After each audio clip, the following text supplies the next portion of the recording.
Lions Club, La Floresta, for donating monies for this. I really appreciate that the community has stepped forward. Back here on the table is an evaluation. It's critical for us in order to present programs that are going to be of interest to our community. And I hope that you will all take the time to fill it out. Now, I'd like to introduce Kathy Dino, who is our first select woman, and we will get started with the program. We would like to be out of here by 4 o'clock because of the beautiful day. Thank you all for coming. We've been silent about abuse in our most cherished institutions because those institutions are valuable and we don't want to hurt them. We've been silent about violence and the pervasive threat of violence against women in public, on the streets, and in so many other institutions of our society. The laws haven't caught up to the reality. And maybe most important, we've been silent in our own hearts and minds. Victims have blamed themselves for the violence. Women have constrained their own behavior in the hopes of avoiding violence.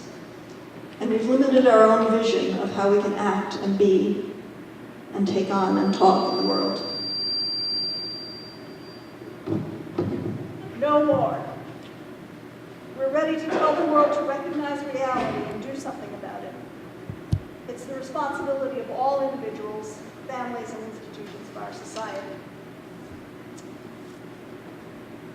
Before I introduce the panel, I would like to thank our sponsors today again, St. Lawrence Church Healing Ministry Group, Killingworth Women's Organization, Killingworth Lions Club, and La Floresta Restaurant.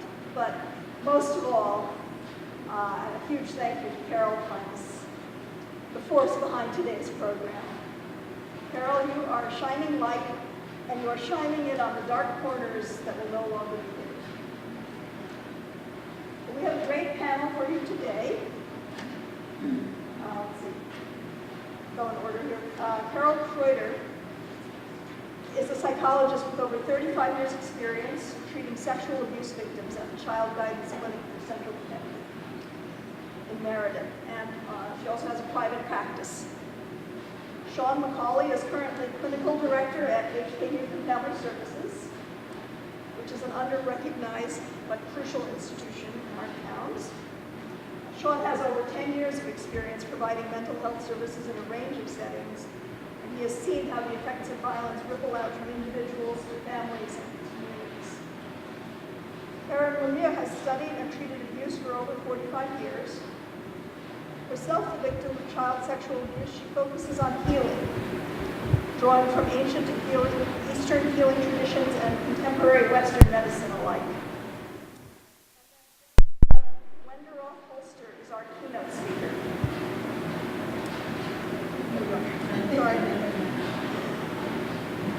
She's the founder of Let It Be Heard, an organization that provides outreach and educational programs in communities and schools, works with law enforcement, courts, and agencies to train professionals in responding to abuse, and advocates for victims. Thank you all for being here today. There will be time for questions and answers after all the speakers have spoken. Good afternoon. Can you hear me?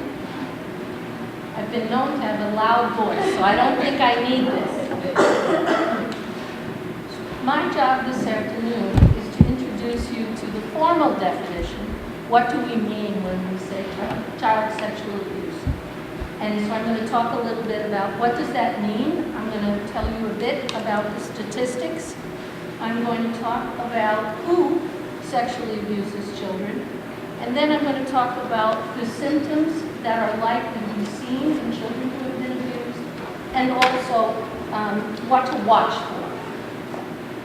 The first thing we'll do is define what it is we mean exactly by child sexual abuse. So child sexual abuse is any form of sexual activity imposed on that child. And that imposition can be because they're imposed on by an adult, or it can be a child, another child, who is at least 3 years older than that child.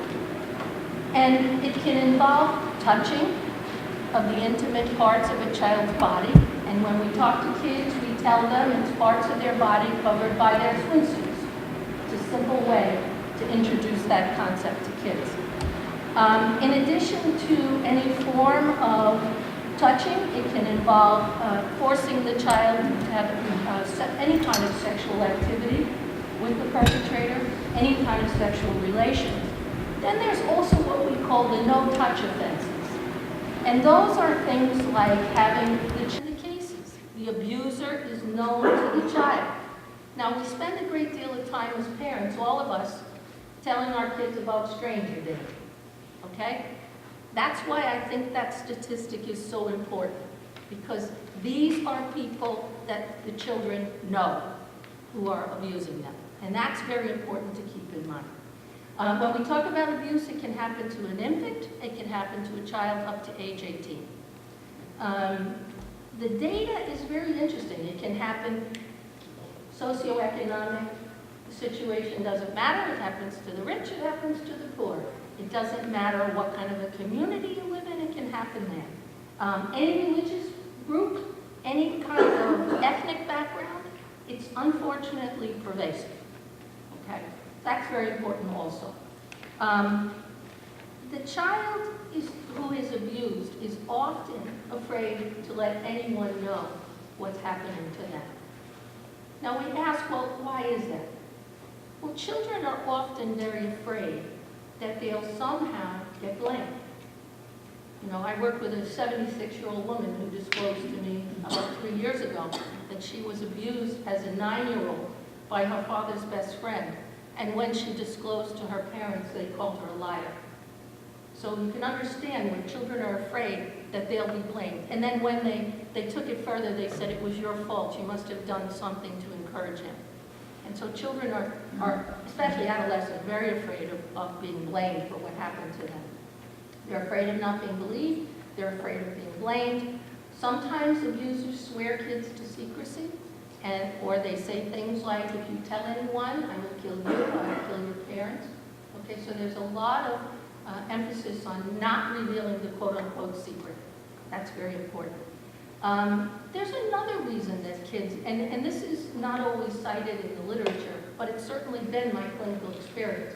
There's another reason kids don't tell, and that is, for many children, when they haven't had attention and care at home, all of a sudden this abuser is someone who's kind to them, who's doing some things nice for them. And we'll talk in a few minutes about the grooming behavior of abusers, because that's important to recognize.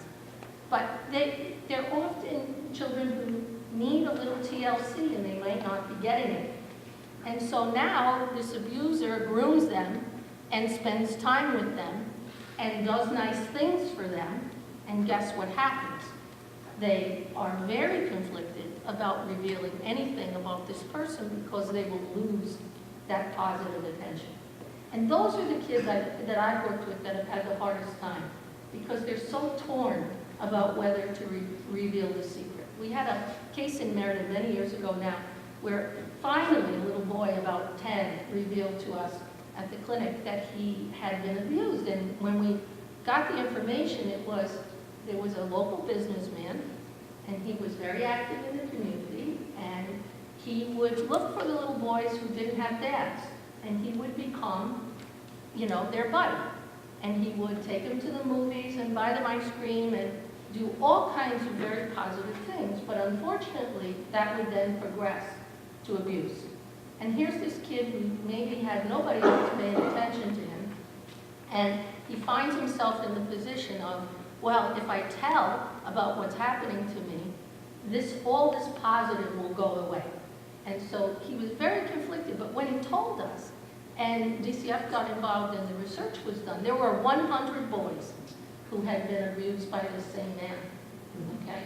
And so you could see where, especially in Meriden is an inner city community, you know, some of the kids are very, very poor. They don't have a lot of good support, and this guy was really someone who just took advantage of, you know, sexual abuse is often a crime of opportunity, okay?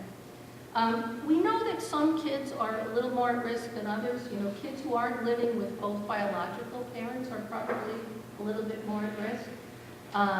We know that kids who grow up in alcoholic households or households with substance abuse, they're more at risk. And we also know that households where there's a lot of domestic violence, domestic abuse, those kids are more at risk.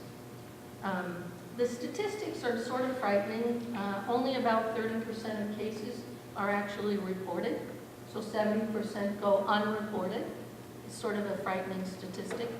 In 1 year, one of the more recent years, there were 63,000 cases of child sexual abuse reported in the country. Now, we know there's a lot more than that, but those were the ones that were reported. 1 in 5 girls and 1 in 20 boys are likely to be addicted. That's data from David Finkelberg, who's one of the leading researchers in the field of child sexual abuse. During a 1-year period in the United States, 16% of youth between the ages of 14 and 17 are likely to be victimized. During the course of adolescence, 28% of kids between the ages of 14 and 18 were victimized. And kids are most vulnerable between the ages of 7 and 13. However, 34% are younger than age 9. Okay? So little kids are often the target, and also teens. Now, what do we know about people who sexually abuse children? Well, we know some things. We know that they're often family members. Aunts, uncles, cousins, parents. Have I seen kids abused by parents? Absolutely, I have. Siblings. Sometimes a sibling who has been abused will then go on to abuse a sibling. Babysitters, coaches, teachers, any adult who has that one-to-one access to children can be an abuser.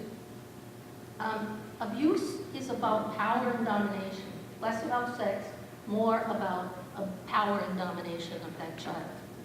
Now, I mentioned grooming behavior a few minutes ago. Often, abusers are looking for their target. They want to have access one-on-one to this child. They will often befriend the parents and become like a surrogate parent so that they can have access. Sometimes they'll pick out one child in a family of several children, and that becomes their target.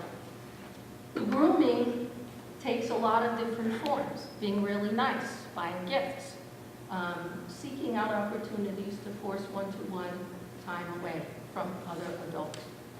And parents can get fooled easily by this kind of attempt to build trust with both the child and with the parent.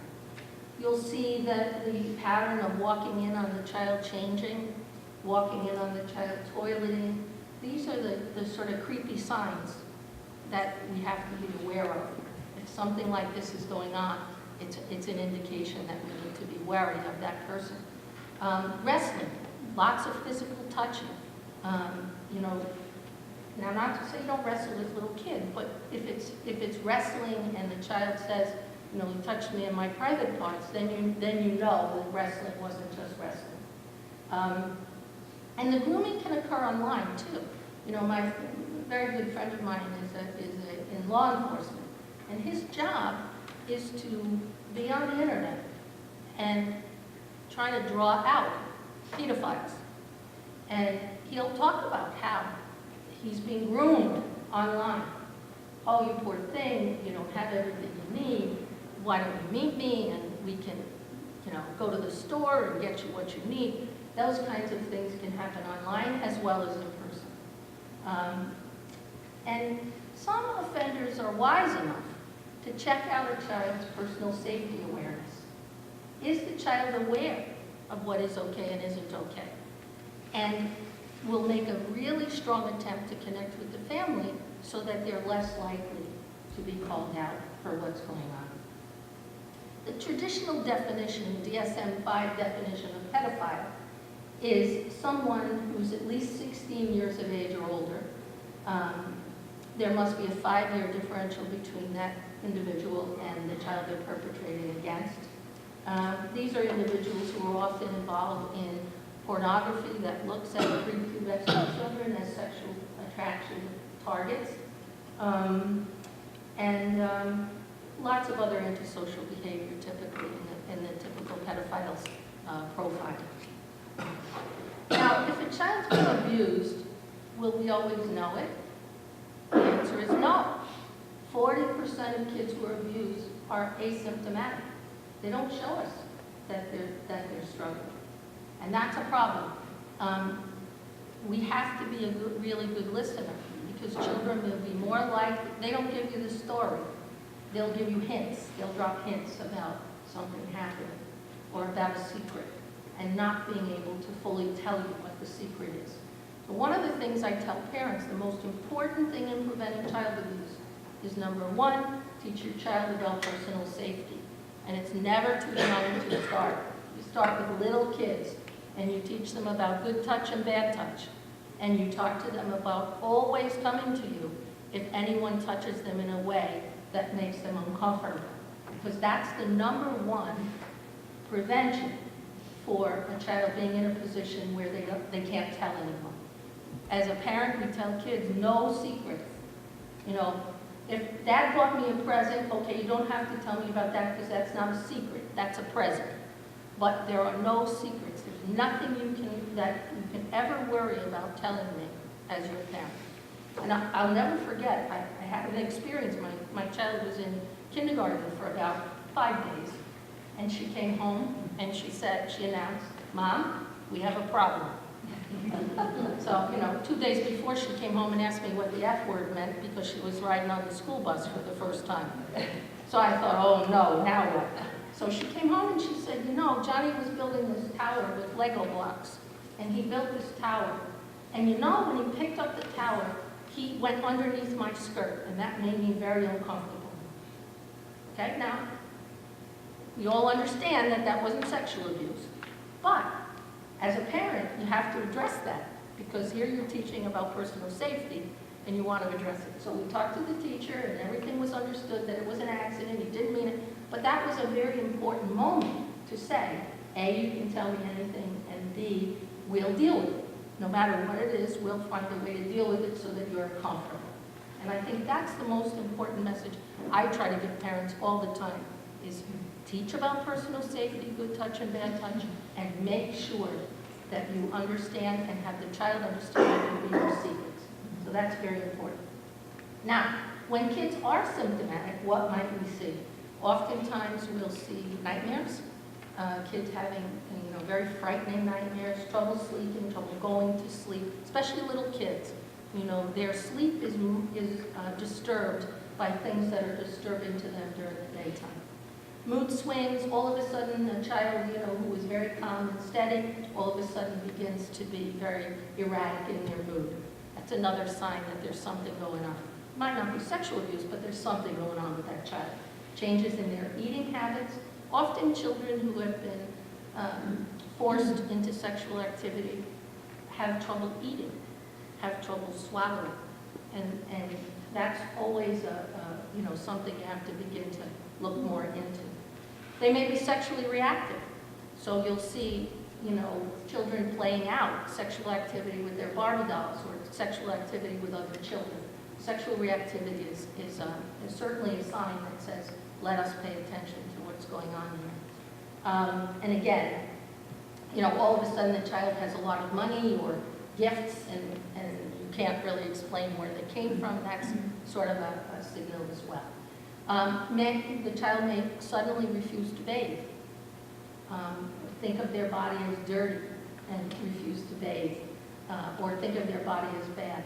We've had many children at Child Guidance Clinic who soil themselves, wet their pants or soil their underwear, so that they're so disgusting that the perpetrator won't be interested in them anymore.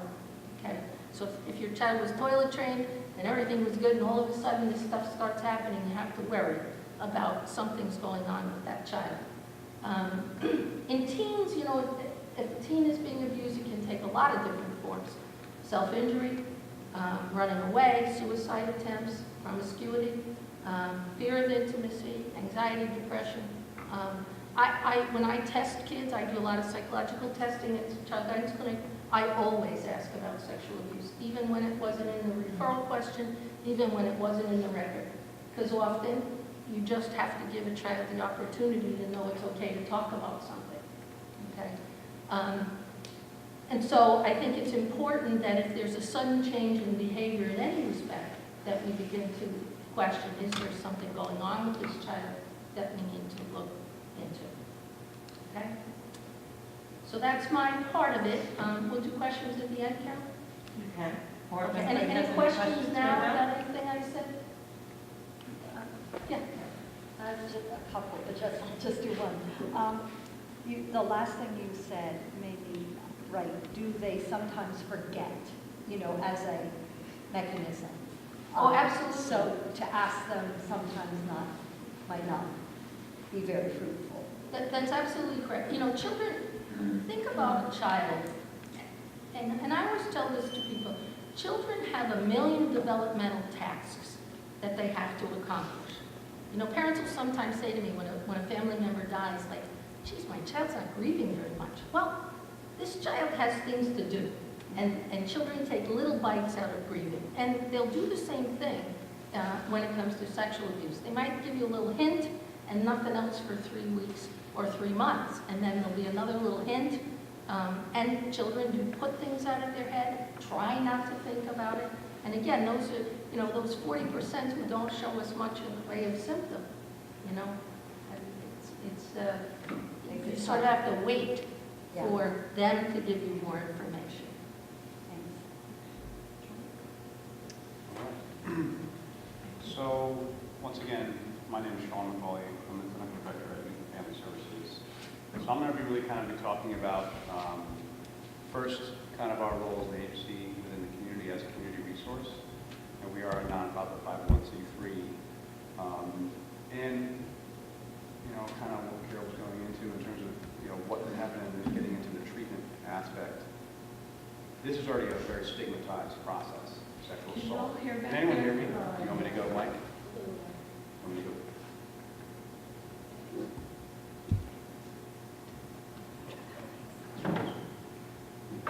Can you hear me now? Hello? Hello? Yes. All right. Whoa. There you go. So, seeking therapy in itself is a very stigmatized process.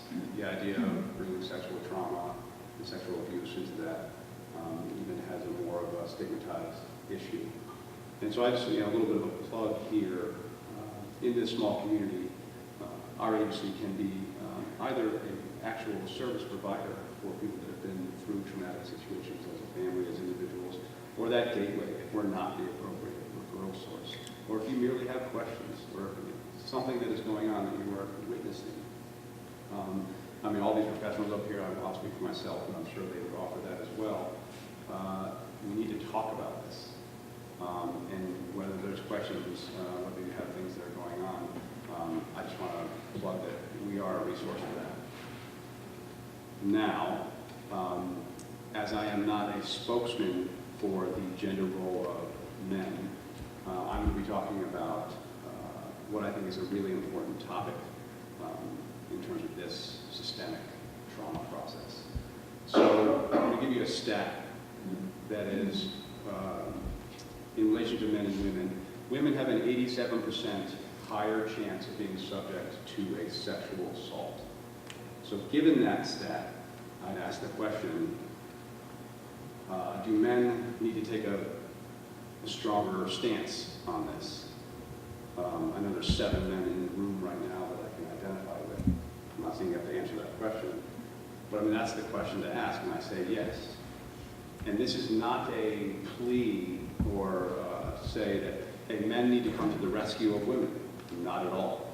We just need to take a more active role in this process, in this systemic issue, and I mean systemic. And I'm not talking about the actual act, but the things that we have in our society and our culture that facilitate it. So, once again, not men saving women, but men and women have an equal but different role in this process of talking about this, of stopping this and breaking the silence, literally. breaking the stigma of what this means to seek help, not only for anything that is mental, that is for sexual trauma. So I kind of want to take it to a foundational place of what does it mean to be a male? What does it mean to be masculine? And so that's a great conversation to have.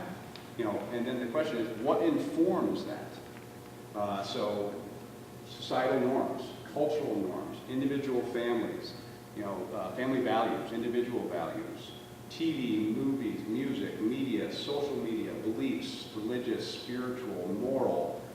And I'm going to get back to values, that's something I really want to talk about. But these are the processes that begin to develop the construct of what it means to be a male, in the gender role of male. And the question is, that involves the shoulds of us men. How should we look? How should we think? How should we feel? How should we react? And obviously, I'm talking about the end of the spectrum that is, not the best. However, there's positives to this. But I want to start that conversation. I'm not here to tell you what is the right of what a male should think, what should act. I mean, that's another conversation. But how does that current male role that's influenced by all those things have a role in sexual assault? What does it mean in relation to others, specifically to other women, ladies, and girls, when there's an intent or a pursuit with sexual or intimate intent? How do we talk about this process in relation to women? The power process, talked very much about, and that was the trauma piece, but also even the pursuit. In the most egregious, and then the least most egregious, is something I like to call locker room talk.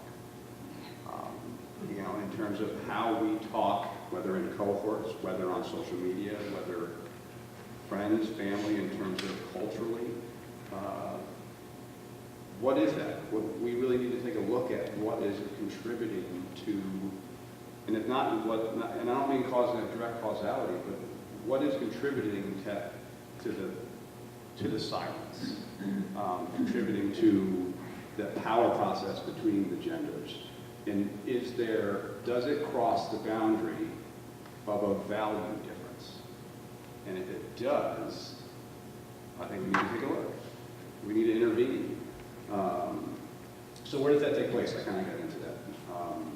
Social media, movies, television, societal norms, any conversation or act involving the pursuit of another with intimate or sexual intent.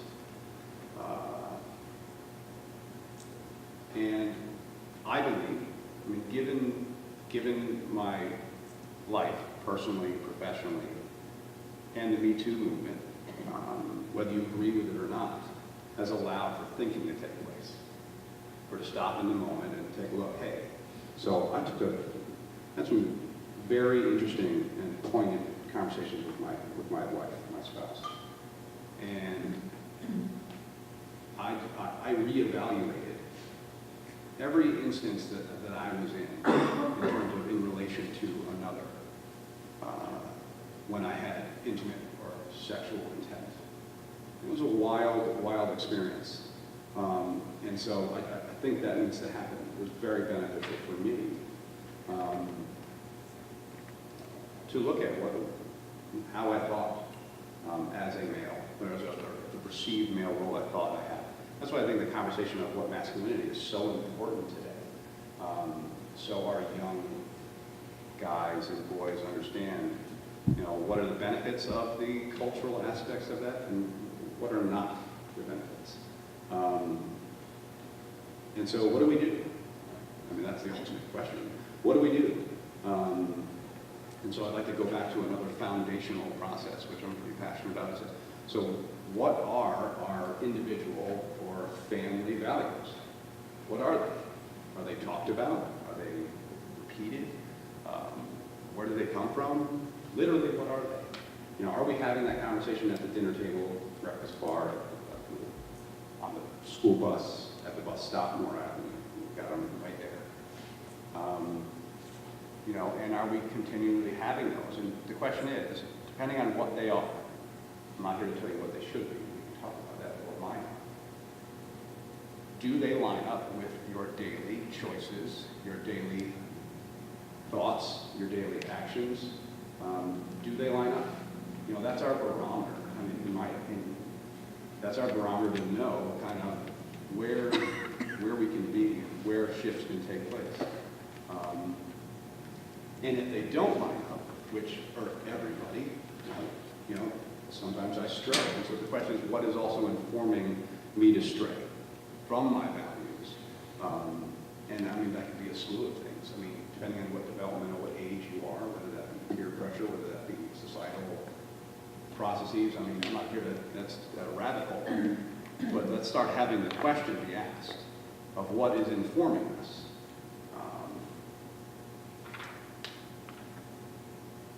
And so this is kind of into the prevention piece of what I think of what can be the shift, you know, specifically for men, but at the same time, this involves any human that's in here. Building resilient young humans. And you talk about building informed young humans in terms of knowing the safety. And I'll kind of do another plug here. For any of you that don't know about our agency, the Healthy Communities, Healthy Kids Coalition that deals primarily in the 40 assets of what it means to be a resilient young human, and you know, older human as well. If we can, I mean, those things, if you are interested, I have pamphlets and things of what those 40 assets are. But basically what it means is that the more you have, the more resilient you are. And it spans from family support to community support. And so this is a community conversation that we're attempting to have right now, is that we all have a role in this process. We all have a role in breaking the silence about sexual abuse. We have a role in all the things that happen with everyone in our community. Not blame, not the role, but a. And so I invite all of you, if you're not involved in a coalition and you want to be part of that community conversation, part of that conversation about what is masculinity, I mean, that's one context. It's open to anyone.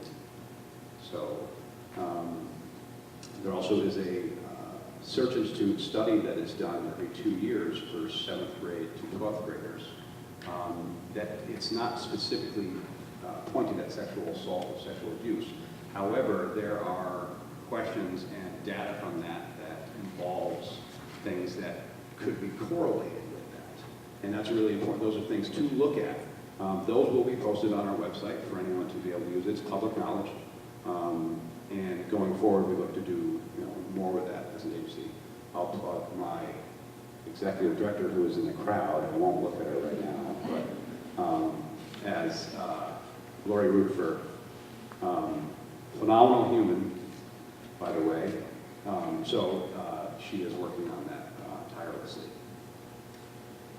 And kind of get into more, that was kind of like prevention pieces. How am I doing on time? Am I over? You're Okay.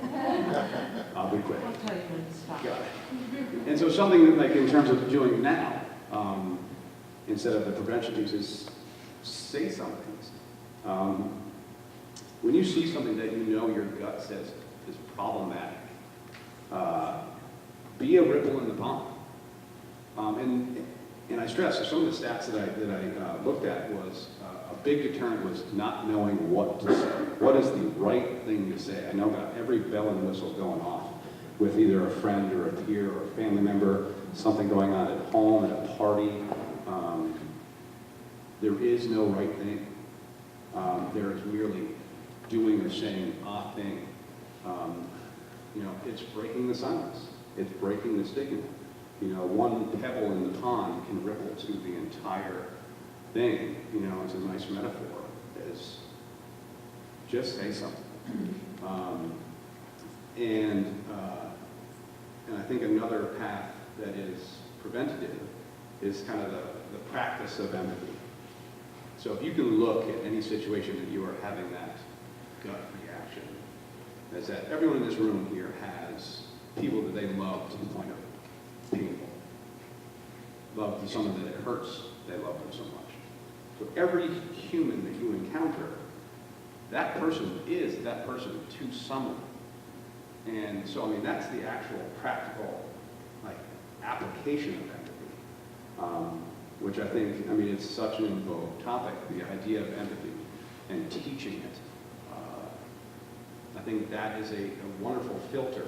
So when you're in that moment of say something, whether, depending on whoever you are. So that's really important to me.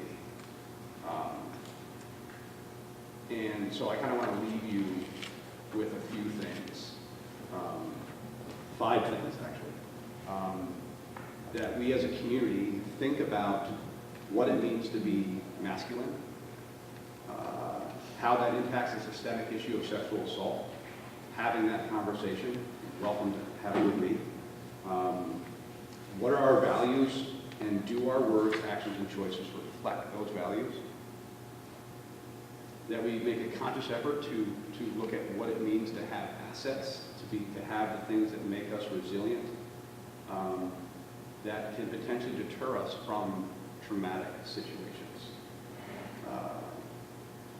See something, say something.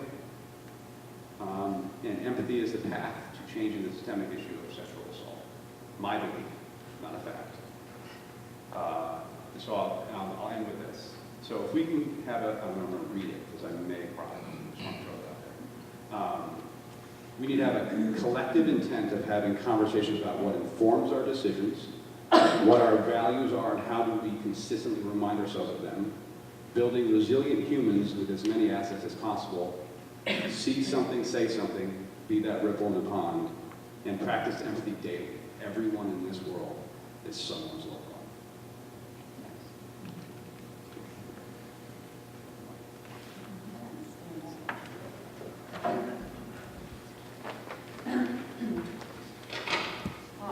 I'm Karen Lemieux. I'm a licensed clinical social worker. I'm a Reiki master teacher and a Kundalini yoga teacher. And the reason I'm standing here is that I made the mistake of writing out what I was going to say, and it came out quite lovely. So I am going to refer to my notes, and because I wear glasses, it's much easier to look down than to look over. So I just want to make a couple of comments, actually, following our speakers. What Sean was talking about, it's Sean, right? Yeah, what Sean was talking about reminded me that I heard Eve Ensler coin the term femicide, that the sexual violence against women globally is so institutionalized that we don't even recognize it. It's a tool of war, it's a violence we commit against our children. So that came to mind as Sean was speaking. And then the other thing that came to mind was, I work with the victims. And as long as we have unhealed perpetrators, we will continue to have victims. I don't work with the perpetrators, but one of my favorite things to do whenever I fly, I don't know what the statistics are, how many hundreds of women are raped every hour, but as I fly between here and Florida for a couple of hour flight, I send blessings and prayers to the perpetrators and the victims, but hoping for their healing. Because if we don't heal them, I'll continue to have work, and I would rather be put out of business as it relates to child sexual abuse. And then I wanted to share a story. Perpetrators do what they do because they can, because we don't see, and we have blinders on. And a lot of times, the response to a child revealing sexual abuse has been that the child is lying, because our sensibilities have not allowed us to consider that that could even be possible. So what happens when we wake up is we can't go back to sleep. So the conversation happening today is as we wake up, we begin to see things that we didn't see before. The blinders aren't on anymore. But I worked with a young girl, she was, I think, 11. She was out at a restaurant. She was actually molested by her foster mother's boyfriend. And she said, she came into therapy one day and she said, I saw this man, this grandpa-like man, and there was like an 8-year-old girl standing at his side in the restaurant, and he kept running his hand up and down her back to her bottom. And he said, and I looked at him, now her eyes are open, right? I looked at him, and he looked back at me, and he took his hand away. He saw her seeing him. Nobody else in the restaurant saw that. It was such a poignant moment that she shared that with me. So I want to speak to you today just from both a personal and professional perspective. My life's work as a clinical therapist has been to understand suffering, what causes it and what relieves it, and it's through the lens of child sexual abuse and war trauma. So a lot of my experience has been there. The last 12 years I've been doing hospice in addition to that. So I want to speak to you both from a professional and a personal perspective. The last I looked at research numbers in terms of the frequency or the risk for children, it was more like 3 out of 5 girls, 2 out of 5 boys are at risk or have experienced a molestation before they're 18 years old.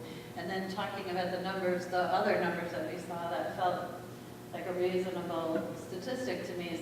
So the deal is, we're pretty asleep as a species, very asleep as a species. And so unfortunately, those of us that are victims are in the majority, in my experience or in my understanding of the pervasiveness of this. So it's really about us waking up. Many child sexual abuse victims feel like, including me, they're FUBAR. Has anybody heard the term FUBAR before?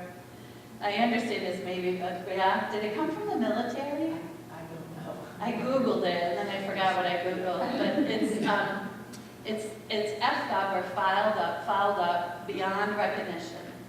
So a lot of children feel like they have been permanently damaged, that they're irreparably harmed, that there is no way that they can heal ever from child sexual abuse. And we hear that from friends, we hear it from family, and I've heard it frequently enough from professional people in the healthcare or mental health system as well, believing that they're irreparably harmed because the atrocity of it, right, really offends us. And so I think that comes from an innocent place. It's not true, healing is possible. For my own story, I was adopted as an infant into a white middle-class church-going family. They adopted another child, a boy, and I got pregnant and had a son. That son, I would later learn when my daughter was in her 20s, had molested her. I married a pedophile, my father was a pedophile, and my brother was a pedophile. Not unusual to see that kind of dynamic happening, right? Victims, I don't know what we do, we kind of like attract people until we heal. I had no memory of my childhood. You were asking about forgetting. I'm hoping that for future generations, that's not such a big thing for them, but I had repressed all memory of my childhood from 12 years and younger. I kind of woke up when I was 13, and I have memories then of when I was 13. The same brother that molested my sister, my daughter, said when I disclosed the abuse, because children were being left with my parents, so I let my brothers know not to leave their children with my parents. He said to me, I don't remember anything before I was 12, but what I do remember makes me so angry, I feel like I could kill someone. And then he would not speak of it again. But his wife came up to me and she said, well, that might explain why he keeps a gun under the bed and his keys under the pillow. Yeah. That's all we ever had conversation regarding that. Without my own memories of my childhood, I was a stranger in my own life. I didn't know that children didn't remember. I was in my 20s when I learned that children do remember their childhoods. I just thought children don't remember. It was also in my 20s that I started to have flashbacks. So I began to recover my earlier life through horrifying kind of flashbacks. What I came to remember was that I was repeatedly raped by my adoptive father from 4 to 12 years old. My mother, however, was the more dangerous one, as she was really unpredictable, rageful, sexually, physically, and emotionally abusive. When I woke up at 13, I found myself on the street a lot because it was safer there. I started smoking cigarettes then, I started drinking then, I started smoking pot then and having sex with the older boys in the neighborhood. So those kind of behaviors are highly correlated with child sexual abuse. We see this often in our kids. I was an A student and I flunked out of high school. I was abused for the first 17 years of my life and then I self-abused after that.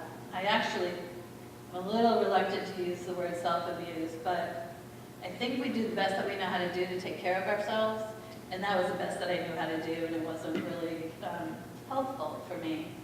So I, like many survivors, I wasn't safe in my home. I wasn't safe in my bedroom, I wasn't safe in my bed, and I wasn't safe in my body. Bessel van der Kolk, some of you know, he's a very well-known trauma specialist. He quoted one of his clients as saying, "I didn't know I wasn't home until I got back." So when my father entered me the first full week at 4 years old, I left, right? So we know that leaving the body, called dissociation, is a way to survive horrific abuse like that. I didn't come back until I was in my 40s. And I didn't know I was gone either until I came back. It was a long process of many years because remember, as a child, it was dangerous in here. So I had to get re-familiar with my body and feel safe there. I was a trauma specialist with the Department of Children and Families. So I worked with children who had been, this is another thing that we do, a little crazy thing that we do, but at least we're believing them now. We take them out of their home and leave the perpetrator there when they've been sexually abused. Many by fathers, sometimes by uncles. An 11-year-old girl that I worked with had been anally raped by her minister because he told her, that way you're still a virgin and you can wear your wedding gown on the day that you get married. I allowed the kids to bring whoever they wanted to bring into sessions, so they would bring their dog or whoever they wanted to bring. Well, she brought her grandpa, who was a Vietnam War veteran. And as I explained to the child what post-traumatic stress disorder was, because that's what she was experiencing, he was sitting on the edge of his seat, enthralled. He said, "I'm a Vietnam vet with PTSD. Nobody has ever explained to me what it is." So that was a beautiful session that I had with her. I'd worked with 2 other girls that were removed from their home at age 9. And they aged out of the system, so at 18 they were sent into the adult system. They never had a home or a family again. They were, as kids often are, angry, violent, acting out, right? Legitimately angry. They had relied on adults to care for them and protect them, and we failed. So why should they trust me? So I would get referrals, right, from DCF to fix them, right? Make them stop beating people up, make them stop drinking, make them stop doing drugs, right? It's like pulling up the hood on a car, just fix it. They'll leave them in the office, they go away, and I was supposed to fix them. So my work as a therapist was to look at them in such a way that like a mirror, almost like I would reflect back to them who they were before all this happened, right? Because as children, we're born innocent and naive and pure and lovely, like I would explain to them like a light bulb. So I would reflect back to them who they were before all this stuff happened, until they could begin to get a glimmer of who they were before all this stuff happened and become re-familiar with themselves, right? Relocate themselves. So I would explain to them that my work as a therapist and working with them, my own work in my own life, is we're like light bulbs, and things happen, and mud gets caked on the light bulb. Sometimes so much so that it obscures our light, even from ourselves. So my work is to help remove the mud so they can remember who they are. To me, that's the definition of healing, is remembering who we are, because we've forgotten. And so many of those kids that were involved in DCF, through no fault of their own, somebody had hurt them, and they were removed, and then the system was very punitive and very difficult to be in. Never had a home again, were legitimately angry.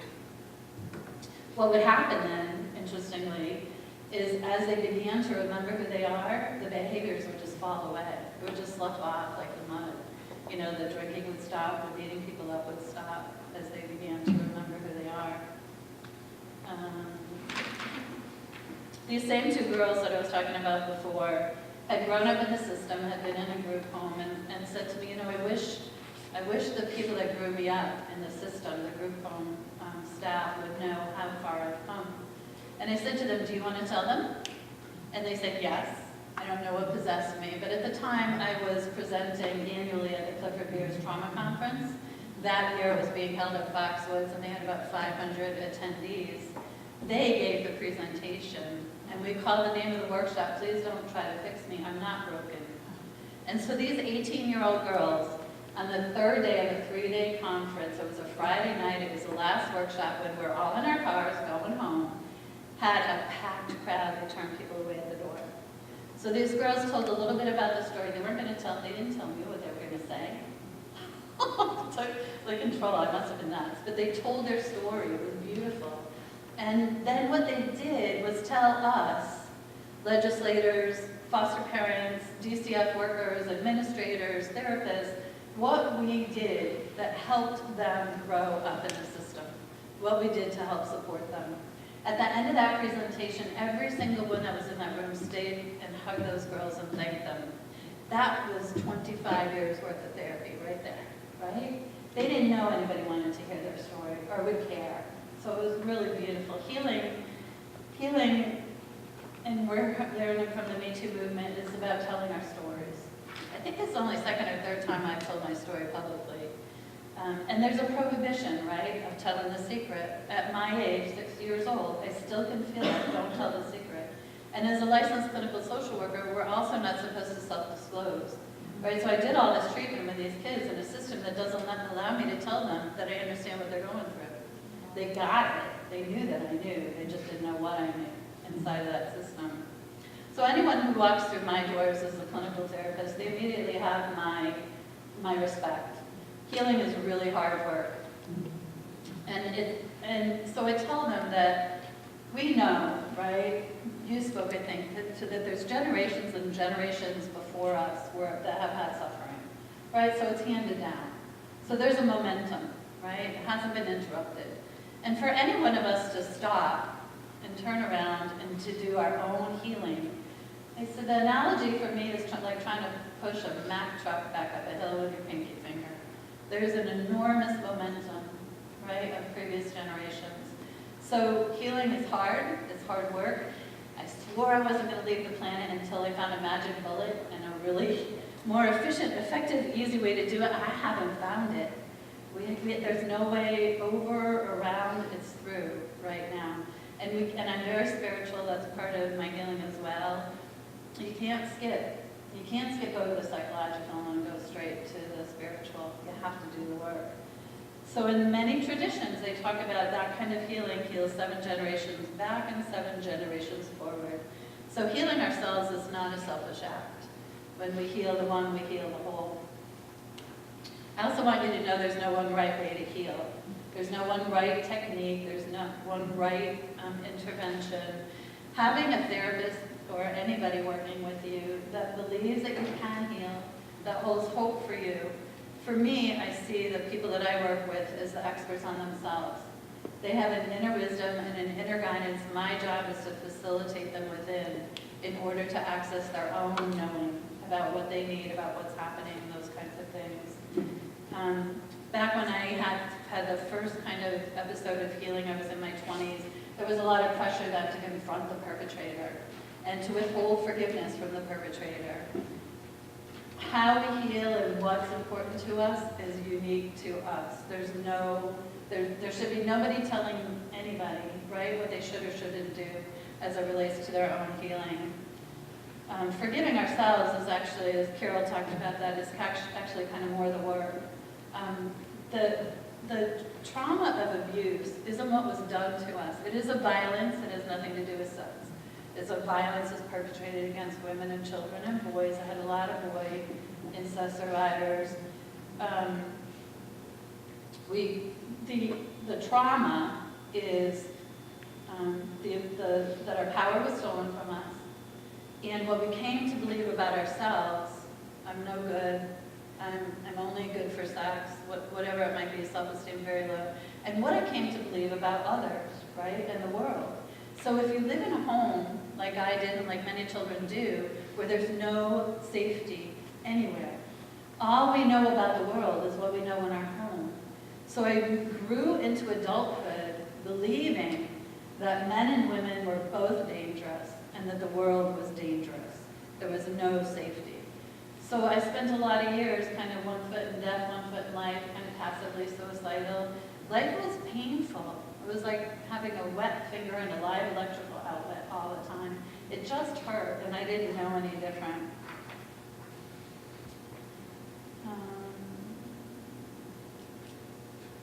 So healing is not a singular event or based on a specific technique. It takes place in safe places and with safe people. The injury occurred in relationship, and healing can take place in relationship with a compassionate witness. Healing can occur not just in therapy, as we talked about with my kids, doing that workshop and presentation. Healing can take place in a conversation with a friend. For the kids that I worked with, they had healings in their art classes, and their drama classes, and their dance classes. It can be through the kindness of a stranger. Healing can take place in a dream. I did a lot of energy work in Reiki when I was clinical supervisor at Asian Family Services. I worked with military and civilian survivors of war and genocide, and I did Reiki with them. There was no talking, but there was profound healing. So both in the practice of Reiki or energy medicine and teaching Kundalini Yoga, it's possible to empower us to heal ourselves. It doesn't involve talking.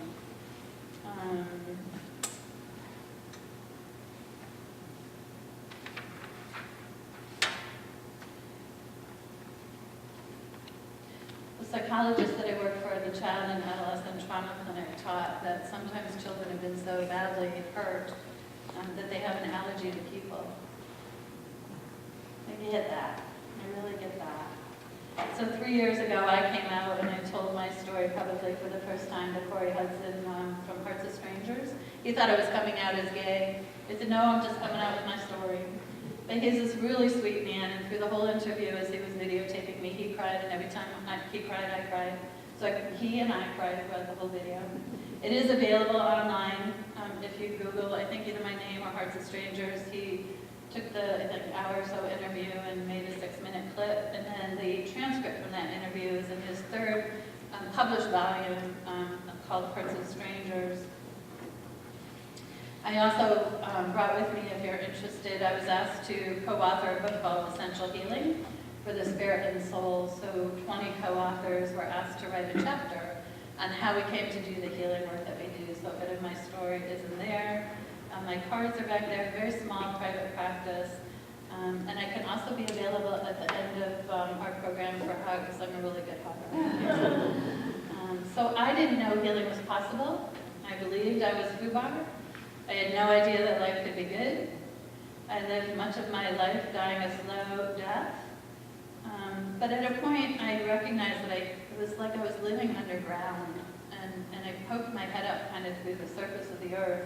And I saw there was a whole world happening that I didn't know anything about, where there were friends and warmth and kindness and safety.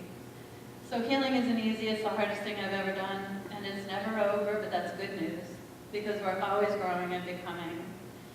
I kind of like me now. I'm glad to be here. It doesn't hurt all the time. I'm starting to warm up to people, because mostly I found my way home to me. I was compelled to seek my wholeness, whatever it took, and it's been so worth it. Life gets better and better, so keep on keeping on. Healing is possible, and you are not alone.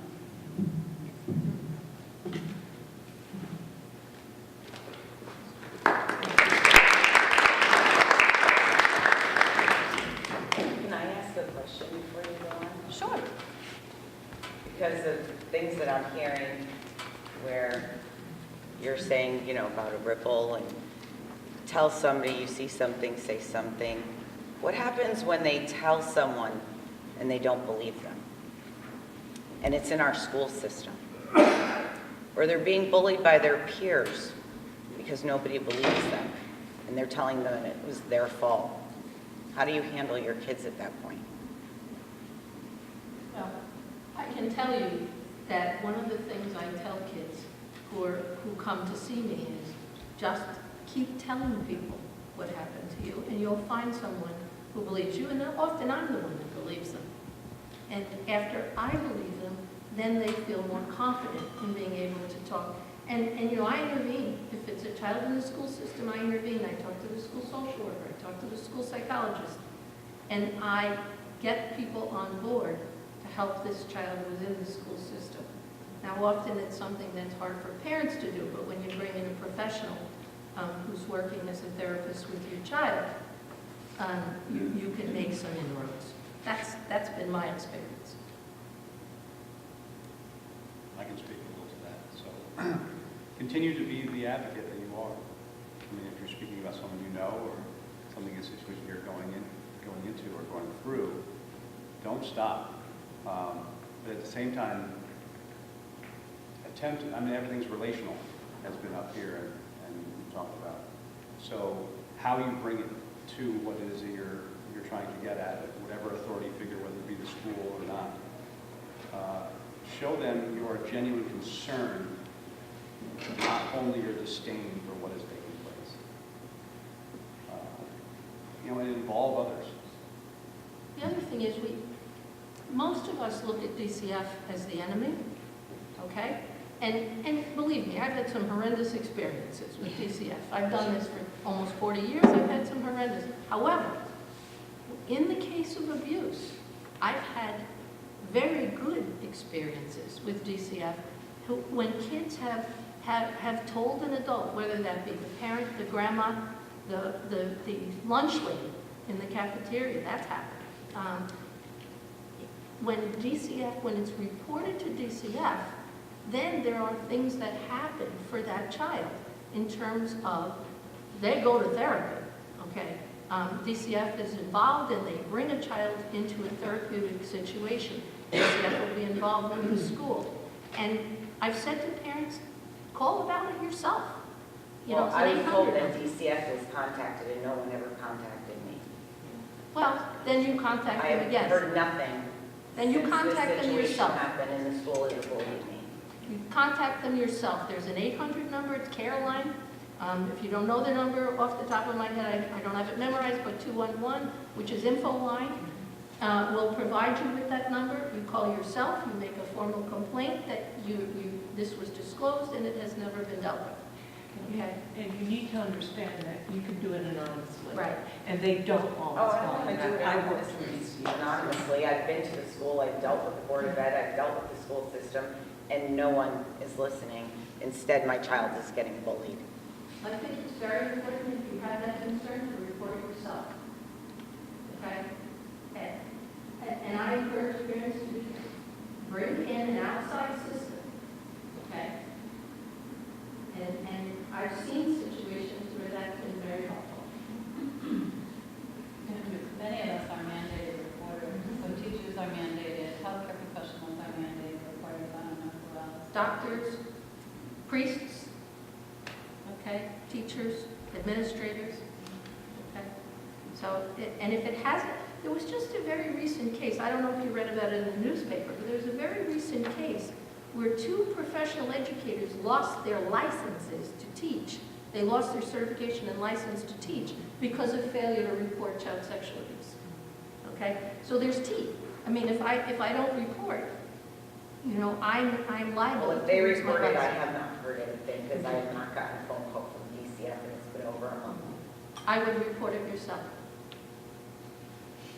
And I have the number for Caroline. I'll be happy to give it to you after, or just call 211, they'll give it to you. Thanks. Thank you. Thank you, Karen. Hello, so my name is Jennifer Monroe Holzer. I'm the founder of Let It Be Heard. I'm going to talk about a whole slew of different topics that pertain to sexual violence. I'll tell you a little bit about myself first. So I started getting into this work 9 years ago. I was volunteering on a hotline in Hartford and New Britain as a sexual violence crisis counselor. Going downstairs and saying to my parents, I need to do this work. This is what I want to do.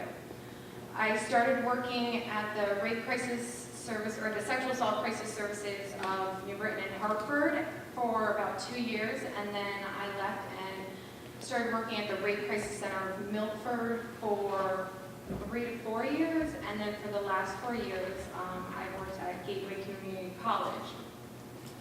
For the last year and a half ago, I started Let It Be Heard.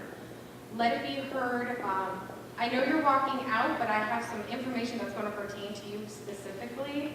I don't want to put you out. I will go right into it right now so you don't even have to wait if you want. That's fine, I have to step outside for a second. Go ahead. Okay, so I'll just jump to this. I didn't want to interrupt anyone. Something that people aren't aware of is in the state of Connecticut, there is a law that's in place that requires kindergarten through 12th grade receives sexual assault education every single year. Part of that law also requires that administrator staff also receive that education every year. The third point, or the third piece of that law, is that every district has to have policies put in place for if something like this happens. So my suggestion to you would go to your school, your district, and ask to see those policies and procedures. Because if they don't have them, they're in violation of the law, and I would contact whoever your state legislator is about that. Unfortunately, with DCF, a lot of times from working with victims directly and doing DCF calls, DCF does not intervene in a lot of the calls. They are overworked, and they usually do not handle cases unless there's violence committed right in the home repeatedly. So I had a victim who was constantly being raped by her older sister's boyfriend, but since he didn't live in the house, DCF would not take the case. So it's just a little piece that I wanted to let you know that there is a law in place. So the school district has to have policies and procedures, and you should be able to have access to them. And if they can't provide it, they're in violation of the law. So back to what I was saying, when working with victims. So with that gateway, I provide crisis counseling, I do educational programming, and I also make sure that the school is compliant with all the state and federal laws. A year ago in December, I started Let It Be Heard, and Let It Be Heard goes into schools, middle schools, high schools, and colleges, and does educational programming on a whole number of topics. It could be about sexual assault, domestic violence, stalking, Title IX, Clery, where students can seek services, different things like that. When I was working for the member centers, I was going out to the hospital on rape cases. So when a victim was receiving an evidence collection kit, I was with the victims when they were reporting to the police, when they were going through the court process, throughout the whole thing. With Let It Be Heard, I really focus on trying to get the education that's out there. Education for students, staff, parents, and victims to really know that they're not alone and that they can get through this. I myself was a victim of rape in college, and everything that could have gone wrong for a victim went wrong for me. Within 24 hours, I was in the hospital having that rape kit done. That rape kit was lost. All the evidence from my investigation was lost.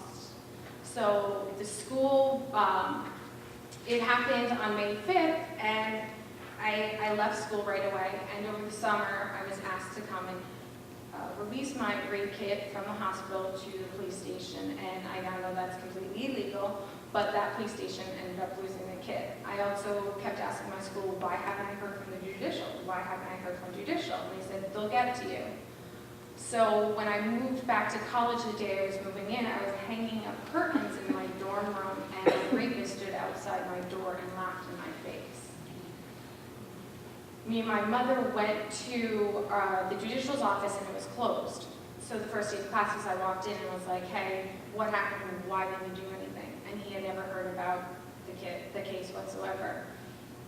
He decided to call over to the police station to see why he hadn't heard anything. And he asked me who my rapist was, and I told him, and he kind of laughed because the guy who raped me had been just left back on that campus that semester. He had been suspended for having a weapon on the campus. When he got off the phone with the police station, because the school had their own police station, he said they can't find anything. You know, they know of the situation, but they can't find your report. And he asked me when it happened, and when I told him when it happened, he said the school would not do anything for me. My school had a statute of 90 days. State of Connecticut has a 5-year statute of limitations, but for some reason my college had 90 days. So there was nothing my college would do. The police couldn't do anything in the law enforcement because they lost my rape kit. It wasn't until 8 years later when I was an advocate working with that college, and I was in talking with the chief of police, did he tell me that it was lost during some construction and moving of offices, and that the reason it was never sent over to the digital office was a fax error. Victims constantly have to fight for themselves. It's ridiculous how much information you have to keep track of, the dates and times, and a victim shouldn't have to do that. That's why I love what I do, because I get to be that person that keeps that information, the one that's going to go back to you. So when I have students coming to my office, I say, okay, you get to choose what's next. I give them the power of control that was taken away from them when they were sexually assaulted. I will do the running around. If they want to do a Title IX investigation, which I'll explain what that is, I'll do it for them. I take those steps for them. It's not fair to ask a victim to keep having to fight when they survived their sexual assault. That's pretty much what we can ask of victims. So a couple things, no matter where and when I speak, I always like to give the definitions because a lot of people don't understand what sexual violence is. Rape has to be forced, it's unwanted, it's unwelcomed. It's penetration, however slight, that's orally, anally, and vaginally, can be done with a penis, a finger, and an object. Most people, especially young students, do not understand this. They do not get it. Almost any time I go into a school or giving a presentation, there's somebody in the audience I know is once they hear that definition, they go, oh my God, I'm a victim. They don't realize it. This is why the education is key. Another form of sexual violence is sexual contact. So it's the contact with the breast, the buttocks, the genitals, and the inner thighs. And it's not just skin on skin, it can be over clothes. And it's important with everything going in society where you see football teams smacking each other's butts. In the state of Connecticut, that's actually sexual assault in the 4th degree. It is punishable by jail. One of my former clients actually works with perpetrators now, and one of the perpetrators she was working with, who was recently released from jail, was arrested for smacking a woman's butt in a grocery store in the state of Connecticut. We need to educate our children and our adults on what the definitions are. What's illegal, what's not illegal, what's okay, what's not okay.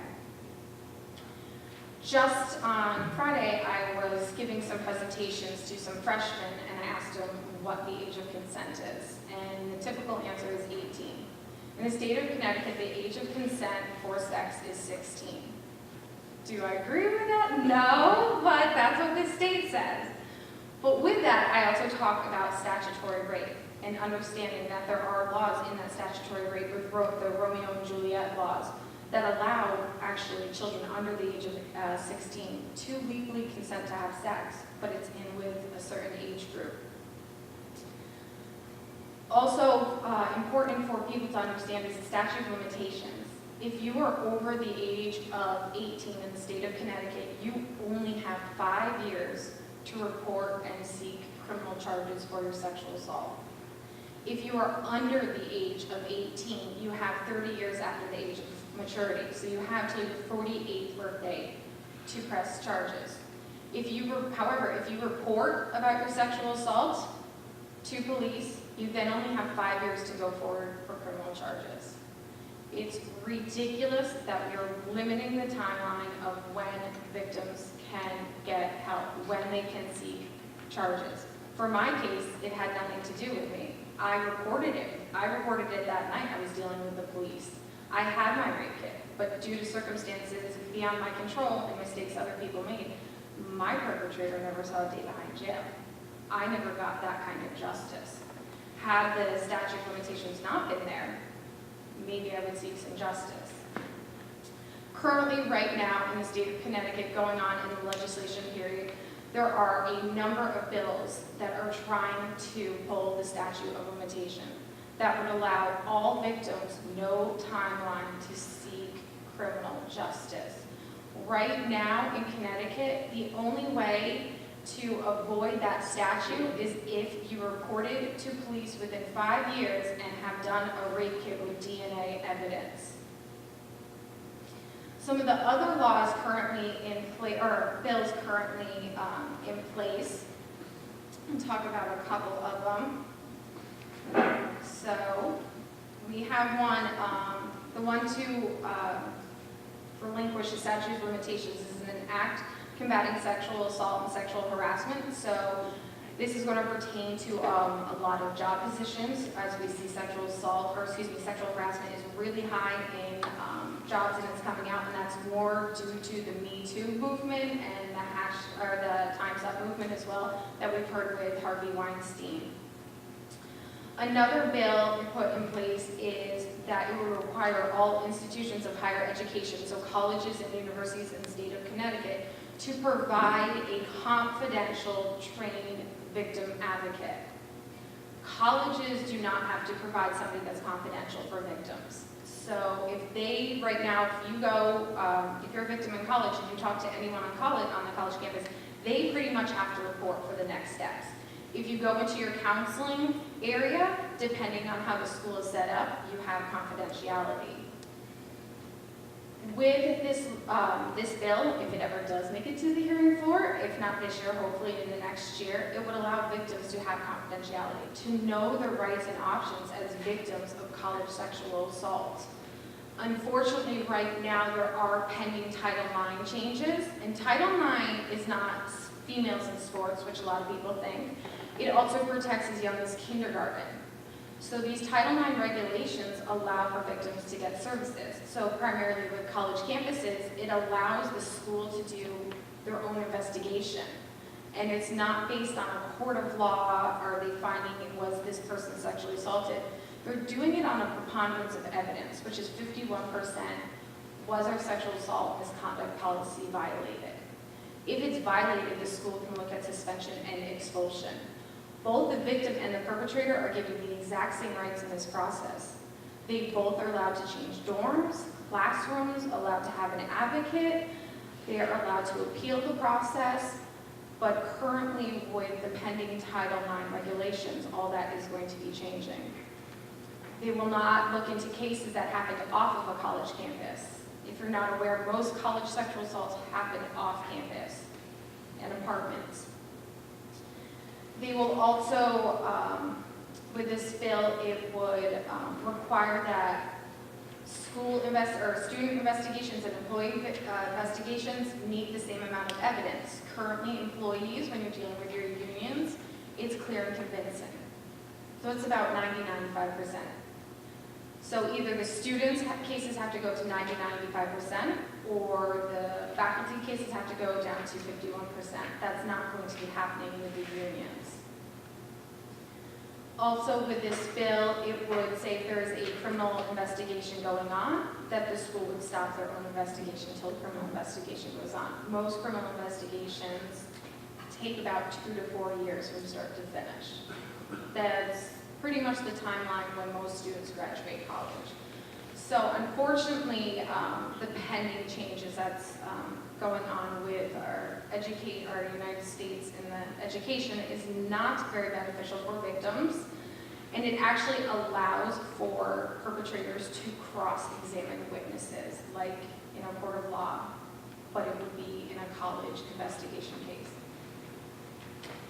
So, as I mentioned, in the state of Connecticut, there's quite a number of laws in place, and the one I mentioned, Aaron's Law, in K through 12th grade. This law was passed in 2014. It was supposed to go into effect 2015. It really did not go into effect until October 2017. Schools didn't know how to handle sexual assault education. Most school districts in the state of Connecticut are not compliant with this law. They are not providing sexual assault education to kids, kindergarten through 12th grade. The schools that are doing something, they're usually just focusing at the high school level. If you're going to give it to anyone, I do believe you should be giving it to the high school level, because I can tell you, working with college students, by the time they get to college, they've already been sexually assaulted and they don't understand it. This education is crucial to our kids to understand what's appropriate, what's not appropriate. Having your gym teacher give this kind of education, that's not appropriate. Most schools are looking to have your gym teachers talk to the younger, the elementary kids age. The reason this isn't appropriate is because they're not trained to handle this. As Carol said, it's really important having this discussion with younger kids. Something that's completely harmless and innocent you may not think. And vice versa, something that you think is harmless is actually really serious. It's important that we have trained educators, advocates doing this appropriate education, that they understand what the laws are so these kids are understanding what's okay and what's not okay. It's important that students know who they can turn to on, I want to say on their campus, but at their schools, understanding that pretty much everyone in the school is a mandated reporter. So if a student does disclose, the principal will be notified, the police will be called, and your parents will be called. It's important that they know that there's different places out there that they can seek services, like the Connecticut Lines to End Sexual Violence, that there's a toll-free hotline that you can call anytime, day or night, and you will get a certified victim advocate there to answer all your questions. You can be anonymous, you can choose not to give your phone number, it's whatever you want, but those services are there. Our youth don't know about this. Unfortunately, what's going on in today in society is victim blaming with victims. It sounds like that woman who had left, it sounds like whoever she was dealing with, the daughter or young female, is dealing with victim blaming. Victim blaming is easy summed up in the why questions. Why did you do this? Why did you go there? Why did you wear this? Why did you drink this? The why questions don't matter. It doesn't matter what somebody wore, what somebody drank, where they went, what they did. It doesn't matter. It's the actions of the abuser that led to the sexual assault. Nothing else matters. We see victim blaming every single day. It's called rape culture. It's what we see on the TVs. It's what we hear in the music. Jamie Foxx, let's blame it on the alcohol. You think country music is innocent? Brad Paisley, well, honey, at the end of the day, I'm just a guy. These things are not okay. TV shows, Jersey Shore on MTV. It's come back in the last year, but if you look at those old episodes, it was sexual assault after sexual assault after sexual assault on that TV show. There was drunk girls so-called consenting to have to have sex. You can't consent when you are under the influence of drugs and alcohol, and that's really important. People do not understand that. People think that, I need alcohol to lower my inhibition so I can agree to have sex. No, that's not how it works. Last year when I was talking with some juniors in a shoreline town, some of the questions I got from them was, well, what if we agreed to have sex before we went out and then we got drunk and we came back and she changed her mind? Doesn't she still have to have sex with me? Well, the fact is, you can change your mind at any given time, including while you're having sex, but the fact is, this person's intoxicated, so even if they said yes, you still don't have it. They didn't understand that the fact you had that right to stop in the middle of having sex. There was a young man who decided to argue with me that the female had to continue to have sex till he was finished. These are things kids are getting offline. Most of our youth are getting their actual sexual education from social media and porn. As we all know, porn is not real healthy sexual relationships. Look at the dating apps we have, Tinder, swipe right, swipe left. There's actual sections on porn sites that are Tinder dates, that people are hooking up with their dates that they just met and recording them without them knowing. This is what's out there. This is what our children are seeing. This is why we need to address this. Snapchat, that lovely famous app where you can take a picture of yourself and send it to your friend and it'll be gone in 10 seconds. Most people don't realize Snapchat was created by two men as a sexting device. Even though those pictures are gone in 10 seconds, it is in the cloud.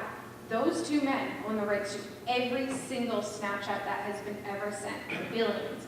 What happens when they decide to sell their company for billions of dollars? Those pictures go with the new owners. These are things that students need to know. When we're giving this education, we have to be sure that victims know that there's services in place. They have to know that they are believed and it's not their fault. My clients kind of make fun of me because I have this weird saying that every reaction is normal because there's no normal reaction. I have been in the hospital with victims right after a rape, having a sexual assault kit done. who have been bawling hysterically. Some have been like the chitty chatty people, some have not said anything, some have been laughing. Every single victim will act differently. There's no normal reactions. I'm currently working with a student right now who's decided to come forward for a Title IX investigation, and she's scared she's not going to be believed because she talks a lot and she laughs. That's her coping mechanism, and that's what works with her. And it's important that we let students like her know that that's okay, and that I'm going to be with you through this process, so you will be believed and you will be heard. There's a lot of different things going on in society for education and prevention. A huge thing in the last couple of years is bystander intervention. Kind of like what Sean was saying, if you see something, say something. I'd like to add a little step farther. Do something. If you hear an inappropriate joke, like the one comment, the one I hear a lot in colleges, that test raped me. I can guarantee you that test did not rape you. Coming from a rape victim, that's very triggering. If you see somebody who is intoxicated and kind of being pulled into a room, just step in. Say something funny, try and distract them, get friends. People are scared to intervene, but the truth is, if one person will intervene, others will join in. It seems so simple, but yet so hard for people to do and to understand. There's bystander programs all over the place. There's Jackson Katz, who designed a program specifically for sports called MVP. There's the Green Dot. There is Bringing in the Bystander. There's Men Can Stop Rape, which was put in through the state of Connecticut. Was the second state to actually implement this. And it was implemented in their colleges through the Connecticut Alliance to End Sexual Violence. It's geared towards men to have these discussions about what's inappropriate, what's appropriate, just like Sean was saying, to check yourself, to understand maybe what you've done in the past isn't appropriate. Things like this are so needed in our school system. It's so basic, but it's so important. I have a hard time understanding why it's not happening. When I started Let It Be Heard, it was because I had some local schools come to me and say, will you come in and talk? And I was like, yeah, I'll come in and talk. And it got to be more and more. And I realized that the education that is supposed to be done is not being done. And these conversations, these community conversations are not happening. They need to happen. I'm going to give you a couple statistics that might scare you. So, Karen, you were wondering about how many rapes in an hour. So every 2 minutes, there's another rape in the United States. So if we're here for 2 hours, we're looking at 60 rapes in the United States. 1 out of 6 men will experience some sort of sexual violence in their life, while 1 in 3 women will experience sexual violence in their life.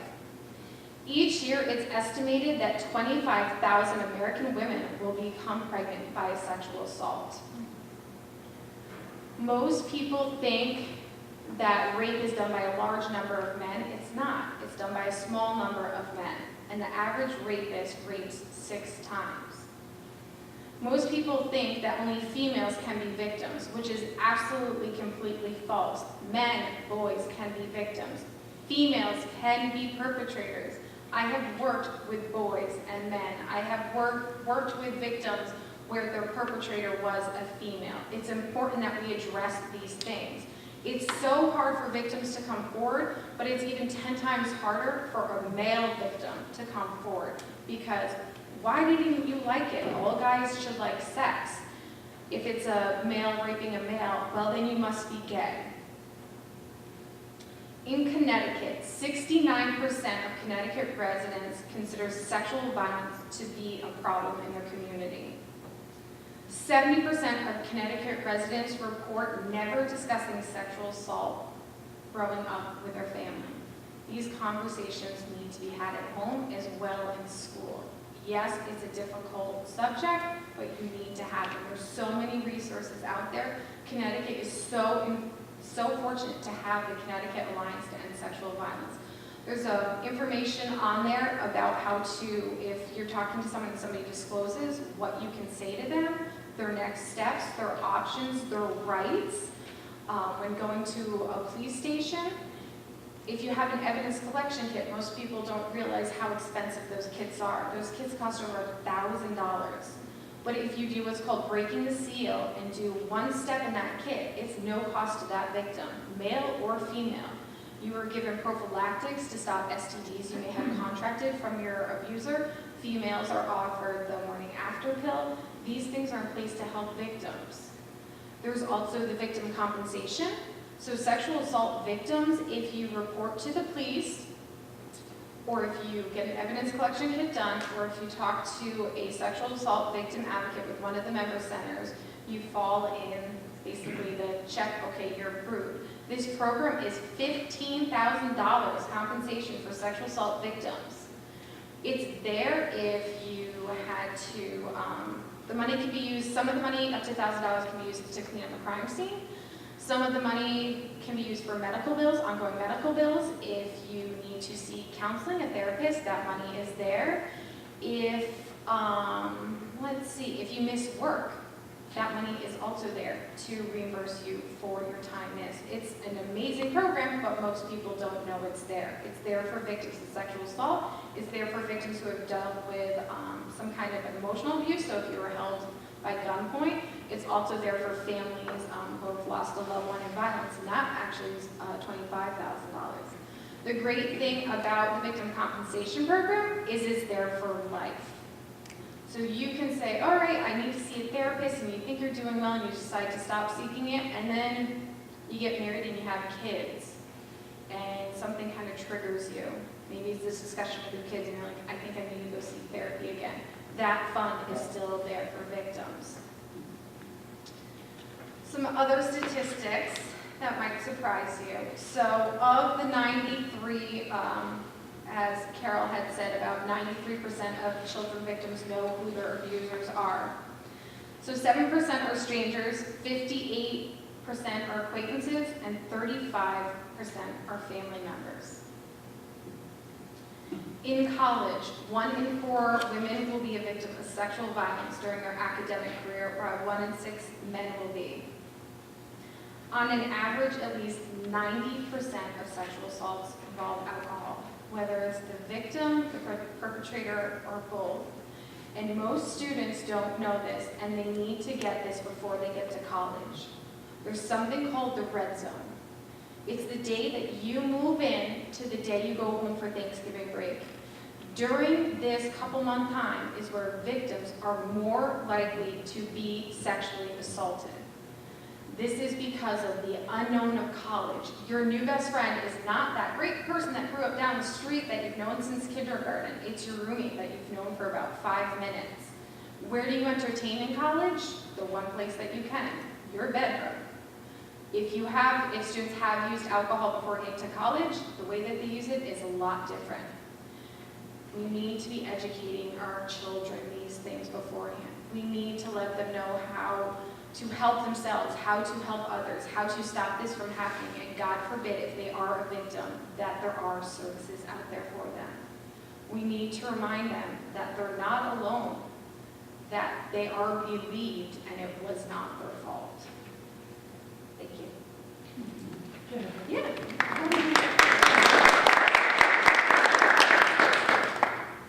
What programs are available to our schools that are not being utilized? And at what grade level do you believe we should start educating? You need to start at kindergarten. So children need to know, and some people will say the good touch, bad touch, but actually now people are saying not to use that and that you use safe, unsafe, because bad touch can actually feel good to children just like adults.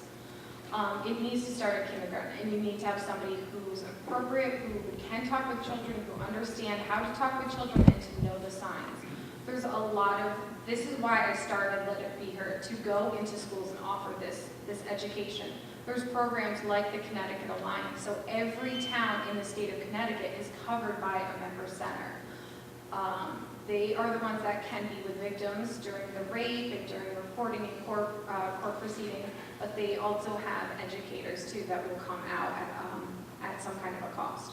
So there's a lot of programs that aren't being utilized in our own school system and in our districts. It's unfortunate that we're not aware, or schools are not aware of these things. And so how do we, as a community, get this into our school system? Go to your local legislators. It is, and it's, in December, I was at a roundtable at the Women and Family Life Center in Guilford, and there was a number of different legislators, and we were talking about this law. And I was like, why is it not being done? What can we do? And they're like, well, do we put a fine in place for the schools, the districts that aren't doing it? Or do we do an incentive for the schools that aren't doing it? If they're doing it, maybe we can give them money that they can put towards this. There's conversations that need to be had so that our students are receiving this education. Do you believe, in your experience, that it's a block on the educators themselves or on the parents, or both? It's I a think- what? What was it? It's A block. A block? I think To the block, prevent programs Oh, from I being initiated in Yeah. the schools. I think there can be a block on both sides. I mean, some parents might feel this should be discussed point. at home, you know, and they don't want it in school. And with this law, parents have that right. So if you choose to have your kid not be in this discussion, you write a note and your kid is just excused from the presentation and is allowed to basically do homework or another activity during that time. But the truth is, parents aren't talking about this. Like the statistic says, 70% of Connecticut residents were not talked about this growing up. So some people might have a block. Some people are scared to talk about this topic. Like, if we're going to talk about it, you know, it's going to happen more. No. When you talk about it, do you hear about more cases? Yes. But it's because you're giving the education and the victims are realizing, oh my gosh, this happened to me. But hey, there's help out there. I can talk to somebody. I don't have to deal with this on my own.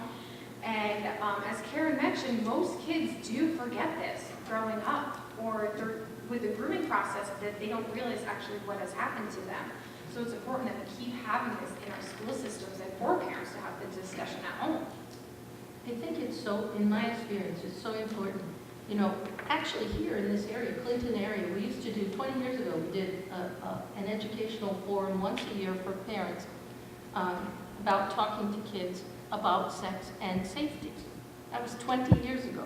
And we did, I participated, I don't know how many years, 3, 4 years I participated. And one of the things I said to parents is, you know, everybody has the biological discussion. You know, this is going to get bigger, that's going to happen, this is going to, you know, that stuff. And we're all capable and comfortable having the biology lesson, but No, that's we're not. not. Well, I would disagree. well, some of us aren't that comfortable. But my point is, we have to have those discussions with our children. But that's only a very small piece of the discussion.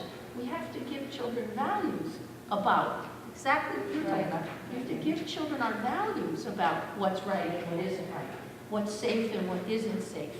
And, you know, a lot of the kids that I see in the practice, my adolescents, they're getting their, just exactly what you said, they're getting their sex ed from pornography. And when we talk about how they're learning about this, I have a resource that I use with boys and girls in middle school. It's What's Happening in My Body for Boys, What's Happening in My Body for Girls. And it's an old reference. But it talks about all the words that are the right words and the wrong words, and it does it in a, you know, in a very, you know, well done. I lend them my book and until they just, you know, the parents, and I say, go home, both of you read this and have a discussion, not just about the biology, but there's a chapter on values, there's a chapter on pornography. What's not okay about pornography? And I think that when we have this biological discussion with our kids, we leave it way too soon. And we don't leave the door open to have an ongoing discussion about the values that are connected. Yeah. So when I read Aaron's law, it seemed to say that each school should figure out their own way of enforcing it. Mm-hmm. So what do you have anything to recommend for, because we went actually to see the assistant superintendent here, and their way of addressing it was to say, well, we already have in health class, you know, this little period here where we talk about sexual assault, which seemed, so I was wondering if you had any understanding of, is that can maybe just do that little bit and that's enough, or what can we do? They're supposed to be like, it's supposed to be gradual every year. So, like Guilford, Connecticut. So I will actually be in Guilford Tuesday, and this is going to be my second year going with Guilford for Let It Be Heard. And last year when I worked with them, I designed a model that grows. So the freshmen get one thing, sophomores, juniors, and seniors get something. There are some components that every single presentation will be the same. Like I said, no matter where I go and I talk about this topic, I talk about the definitions. I also talk about the services that victims can get. But each one is a little different, so they can grow off of it. Having a 15-minute conversation in health class is not enough. Other Right, but schools... what do we do about that? I mean, we're trying to get our school system to do more, but do you have any recommendations on what we can do when we're pushing for this to happen? I would have the bill, like the law, actually in front of you and reference it. Most people don't understand about the policies and procedures, so God But forbid the bill, something happens. the law is written such that each school gets to choose the way they want to do it.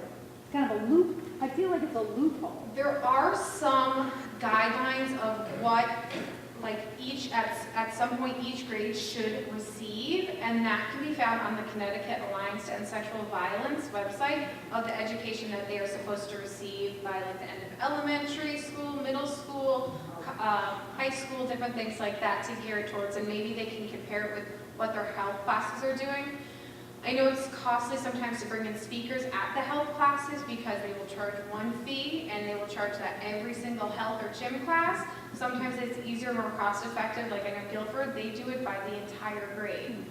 They do it, but it's done well. The students, I can tell you what I did last year, a lot of questions. They were completely open about asking questions in front of their classmates. I always hung back to see if anyone had any private questions, and then there was some disclosures of sexual assault, and we were able to literally take that girl into a private space. We were able to call the school social worker, we got the police, we got the parents involved and things like that. Right. But there are certain things put in place that they really are supposed to be getting by a certain time. And I really think the piece that they miss is the policy and procedures. When you're doing this education, you should have your policies and procedures put in place, because when a student discloses, people are like, well, am I mandating a reporter? Was I just supposed to tell my supervisor? Do I tell the principal? They don't know the next steps, and that's a huge problem, because when you have a student that's coming forward, you can't just have that faculty member or that adult be like, oh, I'm not really sure what to do next. And they may be like, well, let me ask them a whole bunch of questions. And you're not supposed to ask those questions. You really are not. Because if a child was sexually assaulted, it needs to be investigated by a child forensic interviewer in a proper place with the police behind the windows and an advocate there with the parents. So it needs to be handled properly. Right. Good, thank you. I think that's your here. I'm interested in what you just said, because about 2 weeks ago, I turned on television one night and happened to pause on channel 18. They were having, as it turned out, a Board of Education meeting. So there were two individuals with their backs to the camera. One was a mother and one was a teenage daughter. And apparently the pair of them had been given 5 minutes to present their case. And it was probably 3.5 to 4 minutes into it when I turned it on. But the bottom line was apparently the girl had been assaulted in the high school, taken aside, and whatever happened from that point forward, the mother was totally put out about it. It wasn't handled very well. Is there a state law as when something like that occurs, they have to file a report to the state?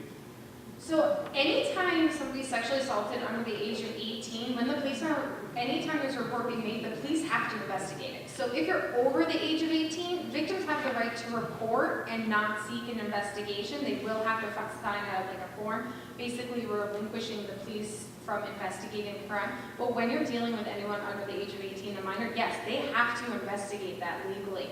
And I'm surprised if the school knew why the police weren't involved. And the 136 is It's a formal great, document that must be filed to DCF.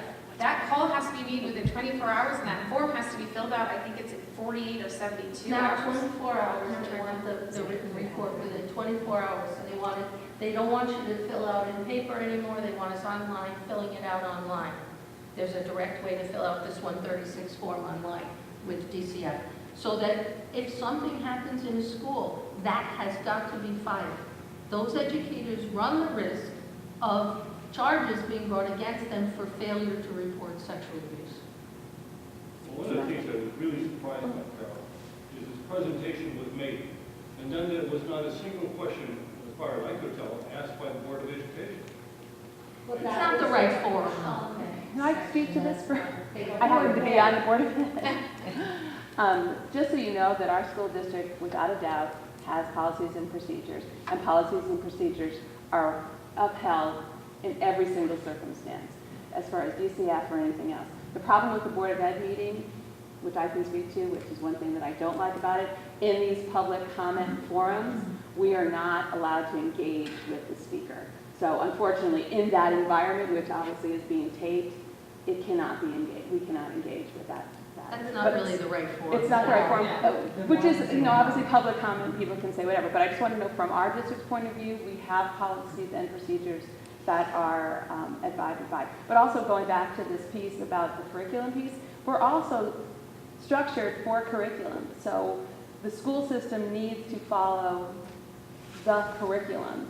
And though this current year, there is a new health curriculum by the state, which we're changing our health requirements, Wellness. which does delve into a lot of these issues, not deeply, but it does address them. But again, we can't just randomly pick and choose what the topics are to be talked in a health environment because you're bound by curriculum. Do we have other forums? We have advisory where we bring in speakers where you're a little bit more flexible in that. But as far as the classroom, you need to follow curriculum. And I think that's why some schools will do the larger style Right, of guest speaker, assembly, because exactly. it's really hard, especially with the health curriculum changing right now. Yeah. They're like combining health and gym, and it's a wellness approach, and every topic gets thrown in the health classes now. So it's a little too much to do that. So And it's a sometimes- state requirement, so you have to do it as part of your graduation requirement, so it does have a few extra So elements. sometimes it might just be easier, for schools to do the larger style. Right. I really am very supportive of the concept of the curriculum and trying to introduce this in schools, but I also have seen in situations where parents then relinquish their responsibility. Exactly. And I don't think that's good at all, because I think as parents, we have the primary duty to educate our children about, not just about what's right and what's wrong, but our belief structure, our value system. We have that responsibility primary. And my only worry about relegating this to the curriculum in school is that lets many, and not all parents, but many parents lets them feel off the hook about this stuff. And that's a mistake. We have to start, as parents, we have to start that discussion from the time the child is little about where you put your hands and where don't you put your hands. The conversations at home, I personally feel, can have a greater impact in stopping something going forward. Having that connection with your child of what's okay, what's not okay, what's appropriate, what's not appropriate, and keep having that conversation. Unfortunately, only 30% of Connecticut families do that. Well, I think part of the problem is I think parents today are not quite sure where to begin. It wasn't like when I was a kid. We had a whole family structure system that was around us. Now you have parents that are going in different directions, the kids are going in different directions. So even the opportunity to discuss any of this is almost nil today. I mean, we've seen it ourselves. The family structure today is not as strong as it used to be. And that's part and parcel of the problem too. What do? I don't know. Maybe we start when a child is born, having a social worker and a nurse go into that hospital unit and start working with the parent about parenting skills. And one of the things about parenting skills is a conversation. I don't know. And modeling, as you were talking Yes. about, Sean, I really appreciate your honesty about your own perspective taking, and that is such a good model for all of us, for women too, but especially men. I take your point, because they're so afraid to not look strong. And, my son was told in kindergarten, big boys don't cry, so it starts early. And I'm not blaming the school. I mean, that comes from homes too. And so I really appreciate that. And I would just quickly like to ask you a question, Karen, about when those young women talked about, please don't fix me, I'm not broken, was that a video they did or whatever it was? And then they talked about what we did that helped them, or what you guys did that helped them. Was there one or two things that seemed to pop up a lot? Yeah, that was really sweet, because there had been a plenary session. It was at the annual trauma conference, and there was a woman with 12 credentials behind her name giving the exact same information. But basically, they talked about giving them hope when they weren't feeling hopeful, going above and beyond our job, like calling the staff in the group home, calling them later in the evening just to check in on them, catch me at when I'm doing good, help me before it becomes a crisis, because DCF and a lot of those, right, we can only respond to the fires. We don't have the resources to try to help support them prior. So it was see who they really are and catch them at doing things right. And it was like really kind of basic stuff. Really basic. Yeah, it wasn't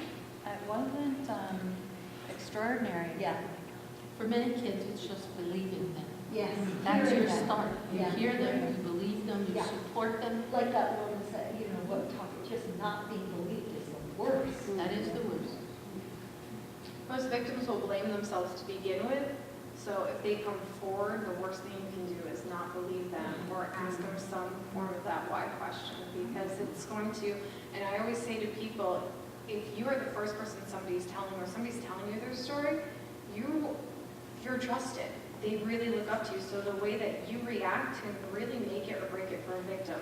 Going to have an evidence collection kit, going to the police, seeking just therapy, counseling, anything to move on and heal from their sexual assault.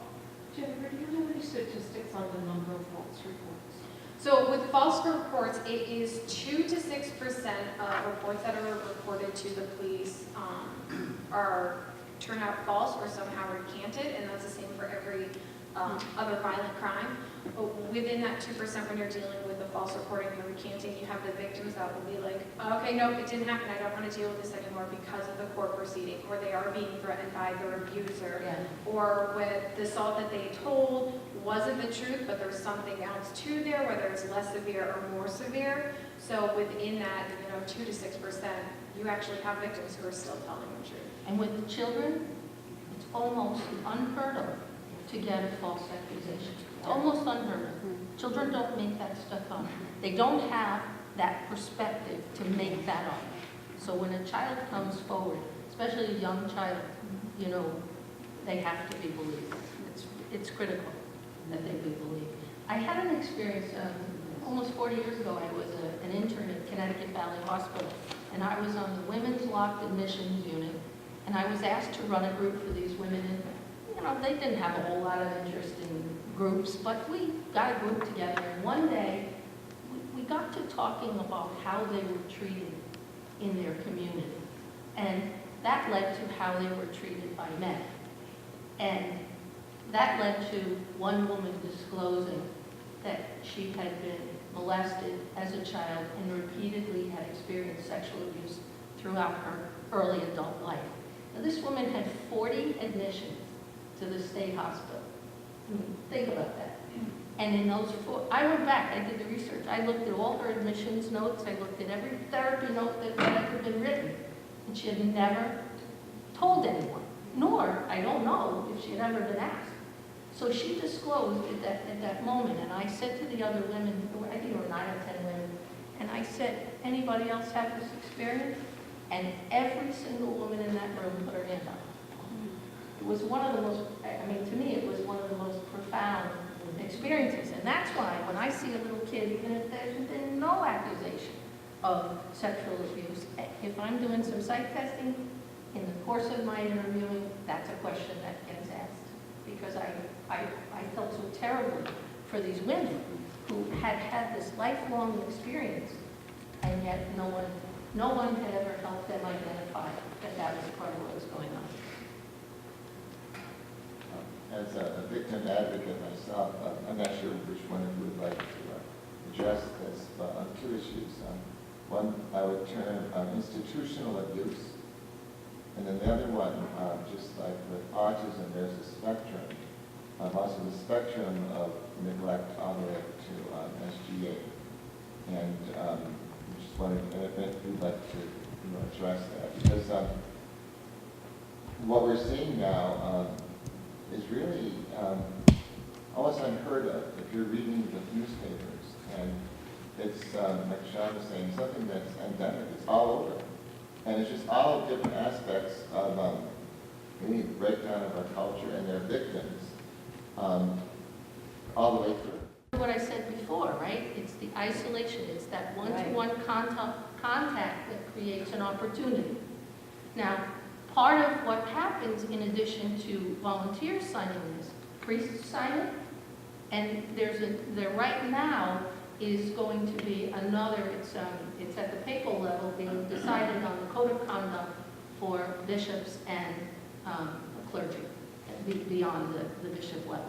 So the real issue is, have we done anything? Yes. In 2002, there was this whole meeting of the minds about how we should protect children, and out of that has been an outgrowth of appropriate treatment for children. The cases that are still coming out are often cases that have been, they're good. They were still terrible, but the fact of the matter is we're doing what we can do to address things now.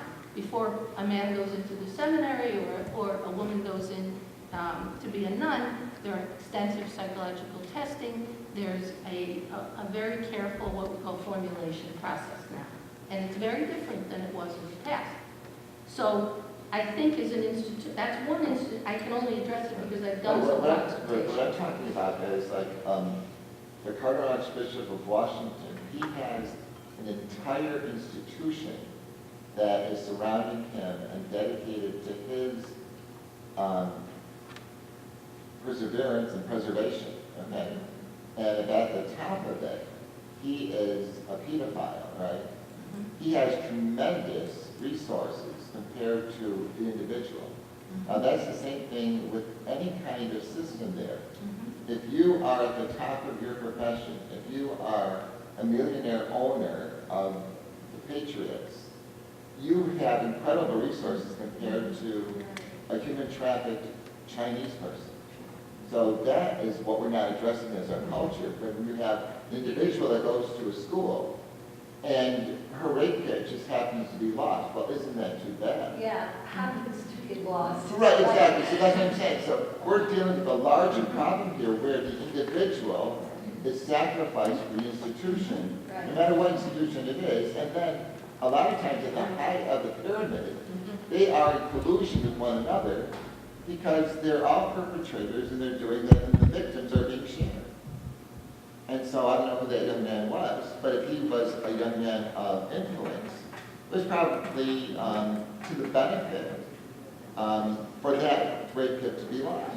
I think it was more for the school because even just recently, so the judicial officer was recently arrested on multiple felonies of kidnapping and assault, and the police department has now had an investigation done that their fraternity-like atmosphere, and one assaulted the other one, and now the school's being It's sued. the fraternity. Yeah. Boys will be boys, and that's part of it. And then also the girls will be girls, and it's a larger cultural thing that is institutionalized, like it's institutionalized rape. And we're not teaching our children the boundaries there. And because a lot of it is familial too, there's incest that goes on for generations, and that is really destroying our society. People don't want to believe that somebody like the Patriots guy would do something like that. People are saying, why would he do that? He has all that money in the world, he can get whatever he wants. It's the doubting the victims, and it's the non-belief, and that's why it's so important that we believe the victims and that we support the victims. And it seems crazy just to start so small, but to understand that. And with the human trafficking, which is kind of funny with the whole NFL thing, most people don't realize that Super Bowl Sunday is the biggest trafficking day of the year. And Atlanta, Georgia is the most trafficked place that there is. But we need to start supporting those victims. So those people that worked at that massage parlor, backing them and not being like, well, he owns the Patriots, so he would do something like that. And it starts even small when you just have like the tiny cake. Like my seem tiny, they're not. They're absolutely severe because sexual assault destroys the victim's life, but when you're not dealing with somebody as powerful that, you know, no matter who the victim is, that you believe them and that you support them. And that's why I'm saying the statistics alone, you know, like when you're dealing, like, you know, when I'm preaching, I count, you know, every fourth woman, and she's been victimized before she's 18. And the statistics I heard for a young man, it was 1 out of 5. And I know personal stories that come to me, even before I was in the seminary. I was in human services and education.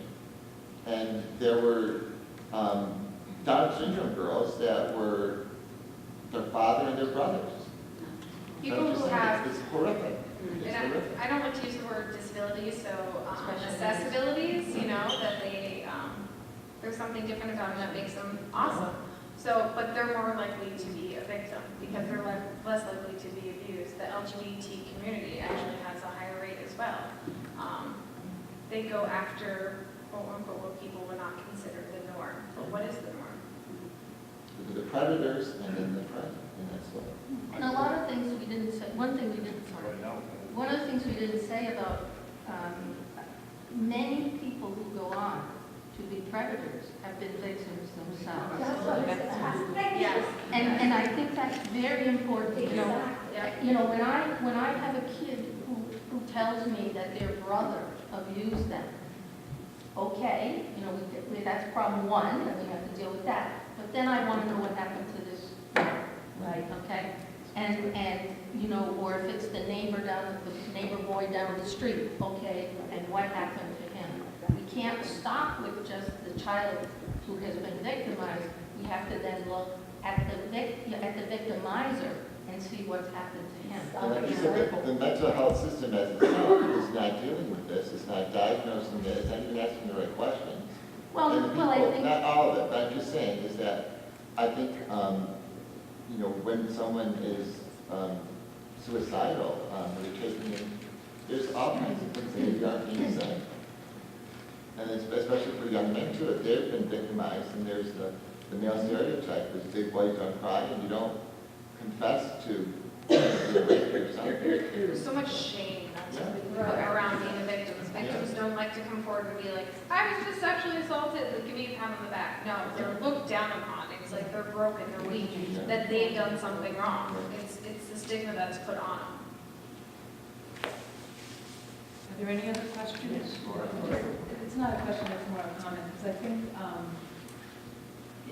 there's a study, the ACEs study, the Adverse Childhood Experience Study that came out of Kaiser Permanente.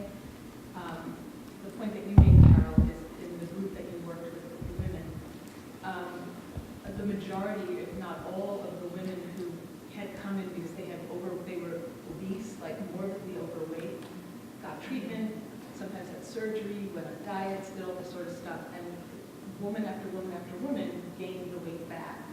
It's only when the doctors started asking questions and realized that like some huge percentage of these women had been abused as children. So what my point is that it's not just the mental health professionals. We really need to talk about community being able to own this, but the medical professionals, the doctors, can be asking these questions when kids go in every single year for well child checkups. So there are ways that we can get at this before it becomes. that study was very interesting. That was now you're not having any kind of surgery for obesity without a full psychological background. That was one of the outgrowths of that. Yes. Right, and the biggest shift of that is the question of not what's wrong with you, but what has happened. What has happened? You know, Tell and me your this- story. That's a cultural shift that we desperately need. That all these things that we talk about and what they experience, what is the symptom, what's the surface? And then it's not necessarily that we ask the question once, because we're not going to get the answer that first time. It's going to be based on the repetition in which that question is asked. And it's asked by several different people, because you never know who that person, that kid, that adult is going to trust. Because at the end of the day, like working with adolescents and working with young kids, I cannot do a thing until I get that kid to think that I'm an adult that gives a damn about. You know, and so we don't know who's going to get the answer. So we have to get, I mean, that ACEs, you know, is a great, anyone, please look it up. It was done a while ago, but it's a great, I mean, there's a whole scale that take to get your ACEs score. And it's all about the adverse childhood experiences that you experienced. And it's not definitive in terms of who and what you are, but it does show a picture of how you filter your choices. So it's definitely a really good thing. That ASICS? AC, adverse childhood Experience. Experience. Study. And I would love to just respond to the question about institutions and institutional issues. My understanding is, my belief is that we've moved from the industrial age to the age of information. We're now in the age of consciousness. And that waking up is really painful. And we're seeing it a lot. There's a lot of distress rising to the surface. I became so aware of it during the last election when families would have conversations about it and they didn't know how each other felt. And so the distresses that have been lying just under the surface are now coming to our conscious awareness. And so I see that every institution is challenged. Our government is, our economic system, our healthcare system, our educational system. Every system is facing the same challenge. And before there's construct, there's destruct, right? So I believe that that's good news. And when I talk to people of faith and faith communities, I talk about the power of prayer and inviting as a community truth to continue to reveal itself and to allow this destruction to take place, because in this place will come foundations based on truth. These institutions are not based on truth and wholeness, right? Well, they're human, unfortunately. and we forget that. You know, we forget that. They're human. Right. And then by human beings that are Exactly. fallen, and then to look at a time when we can have a next generation where there's no more abuse and no more addiction. So was my conversation with you quite a while back. You had listed 3 videos. Do you remember? One was about the college, if I don't remember. Oh, And I have watched videos. them. Yes, so there's 3 videos out there. So there's one, it's called The Invisible War. So it's about sexual assault in the different branches of the military. The other one is The Hunting Ground, and that is about statistics, and like there's these women that travel the United States going to colleges and talking to victims and seeing if these statistics are accurate, and how the schools are handling their Title IX cases and things like that. And they actually spoke with this woman who was assaulted by James Winstead, and the movie came out like 2 weeks before the NFL draft, and he was the #1 pick for the NFL draft, and that video did absolutely nothing. He was the #1 pick, and he's making millions, and multiple people said he was a rapist in college. What was that video? The Hunting Ground. Oh, okay. And then the last one is, I think the one that we were talking about, it's a series of, there's like 13 episodes, it's called 13 Reasons Why, and the kids just went for it. And if you have a child who watched it, hopefully you watched it with them and you took those breaks and you discussed it with them, because in both seasons there are rape cases that are different, but there's one rape scene in the first one that, speaking as a victim, seemed like the most realistic rape scene I've ever seen, and it left me thinking about it for weeks, and I couldn't tell if that was good or bad, because I was like, wow, it's so powerful. I'm hoping it's sending a message, but at the same time, I'm like, somebody who's dealt with their trauma for years, and I'm way beyond the point where I call myself a survivor. And I was like, oh my gosh, I'm triggered by it. But she literally was like a fish out of the water, just like trying to gasp air. So those were the 3. And that last one is, I always tell parents when they ask me about it, don't let your kid watch it alone. And don't let them binge watch. Don't let them watch it alone, one episode at a time, and sit with them and work through the topics with them. Because it's very poignant.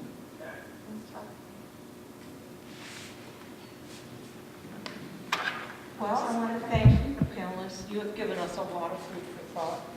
You know, I look around and the people that are here are probably the people that are going to have the most impact. I hope that you will go forward with the information that was given to you, present it to the schools, talk to your schools, know what your rights are, make sure you listen to your kids, your grandchildren, listen to them. And I thank you.